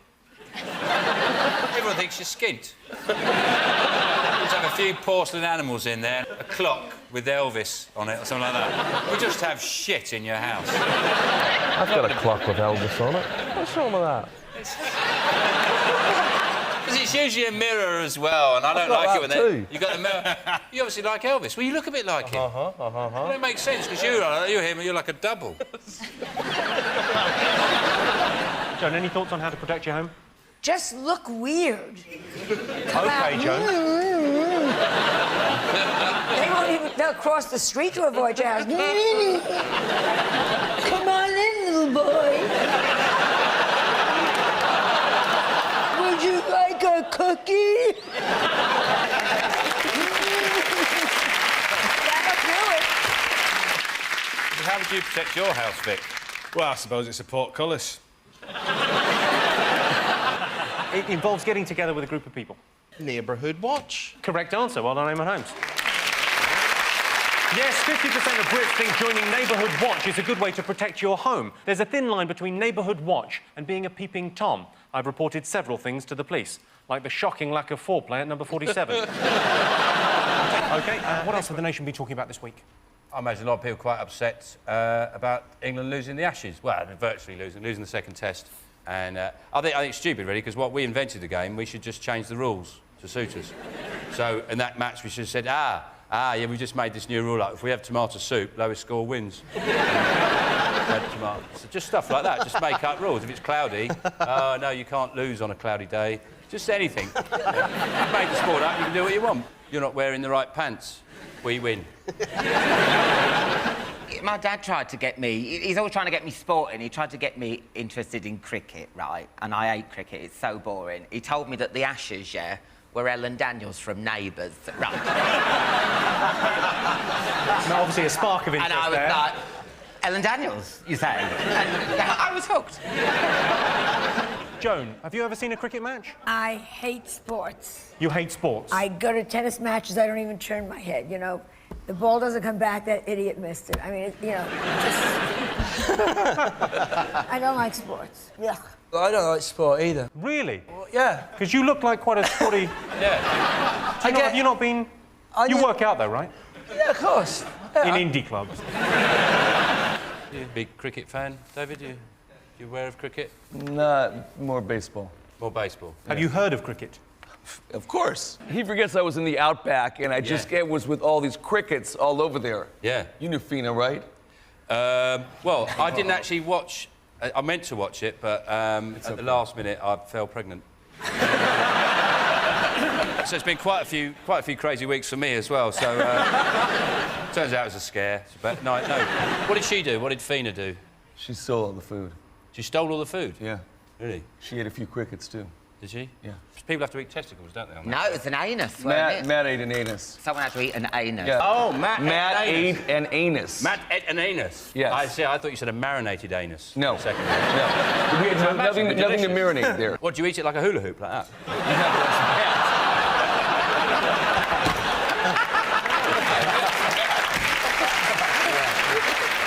On I'm a Celebrity, you claimed your maid's name was Vaginica Seaman. Is that true? Yes. Is she real? She's real. Are you sure she's real? I'm positive she's as real as this set is real. Her mother, and this is the truth, her mother loved her body part so much, she said if she had a girl, she was going to name it Vaginica. Then, no, this is true, not noble. Then she married a guy named Harry Seaman. Harry Seaman? She became Vaginica Seaman. What's her middle name? I have no idea. She hasn't got a middle name. Suppose she doesn't need one, really. Mostly when she tells her name, she's probably just wiping the drink they've just spat in her face. What's your name? Let's get back to the Ashes. Shall we have a look and see whether the Ashes is one of the most talked about things this week? Incredibly, it's the second most talked about thing. The Ashes is a best of 5, although England have controversially opted to play worst of 3. Worst fashion mistake for men. Mobile phones on belts. Absolutely 100% the worst is when people walk around with a mobile phone on their belt and they're not an electrician. Short shorts and low testicles. When a bit of brain comes out the side of a bikini bottom. That is a low. Is it like a blue corduroy suit and like a green and blue stripy shirt with a bit of cream, like there, and like your hair combed over, like to one side, like the 40s? Yeah. That. Especially when you've got a face like a pumpkin.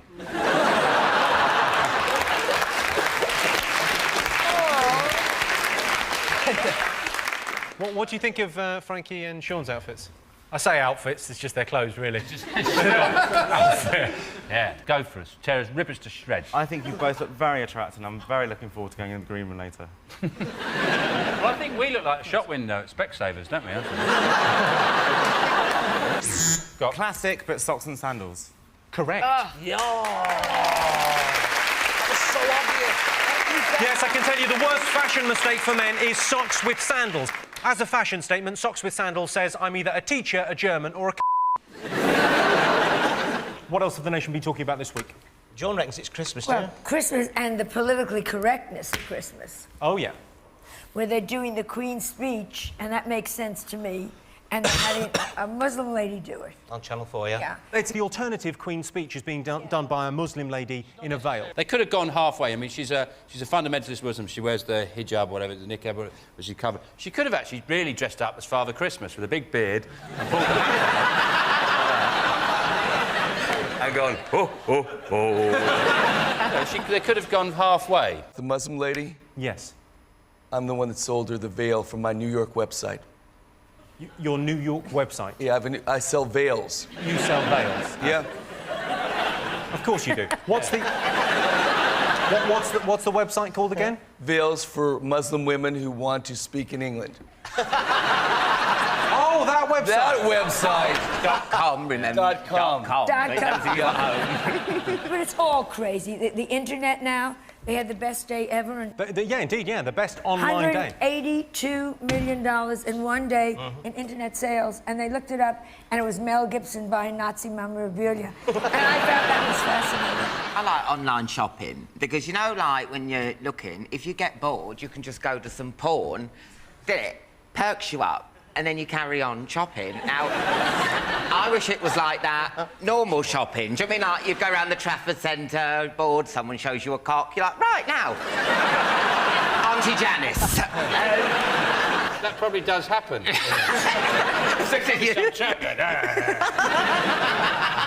Oh, I just think it's so great. Everything gets decorated and it's pretty. And I'm Jewish, and even I have a Christmas tree, and I have a nativity scene. I have Jesus and Mary and the baby, but I'm Jewish, so we have a nanny. But it's just fabulous. And I dressed Mary better. Of course you do. I put her in a nice Chanel suit, and I gave her an Hermes bag. You're the mother of God, look it. And I just made her look good. Shall we have a look and see if Christmas is one of the most talked about things this week? Of course it is. The most talked about thing this week. Grandparents' most annoying habit. Turning up in a porno film. You haven't. Wetting themselves. Is it dying just as you become addicted to their heart tablets? My granddad had narcolepsy. He'd fall asleep all the time, and when we were kids, me and my brother would wait for him to fall asleep on the couch and then go upstairs, get changed, and then pretend he'd missed the day. Wednesday night. My granddad used to drive a black cab, and he used to say to me, yeah, I drove a cab through the Blitz. And I always say to him, yeah, it's great, Grandad, but I'd be a lot prouder if it had been a tank. And I thought, who's hailing a cab during a bombing raid? Oh, it's when they go to, like, do you have Costco here where you can buy in bulk? Oh, we have, yeah, we have cash and carry. They're 85 years old, and they're buying 18 jars of mayonnaise, and you're going to go, why?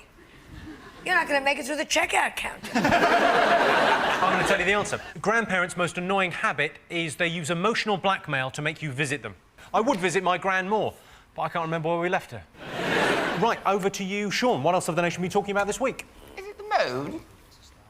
Is it the moon? They're going to build a permanent base on the moon. It's going to take $10 billion, isn't it, to get people up to the moon. And you just know that if you go on the internet, EasyJet are doing it for £17.50, don't you?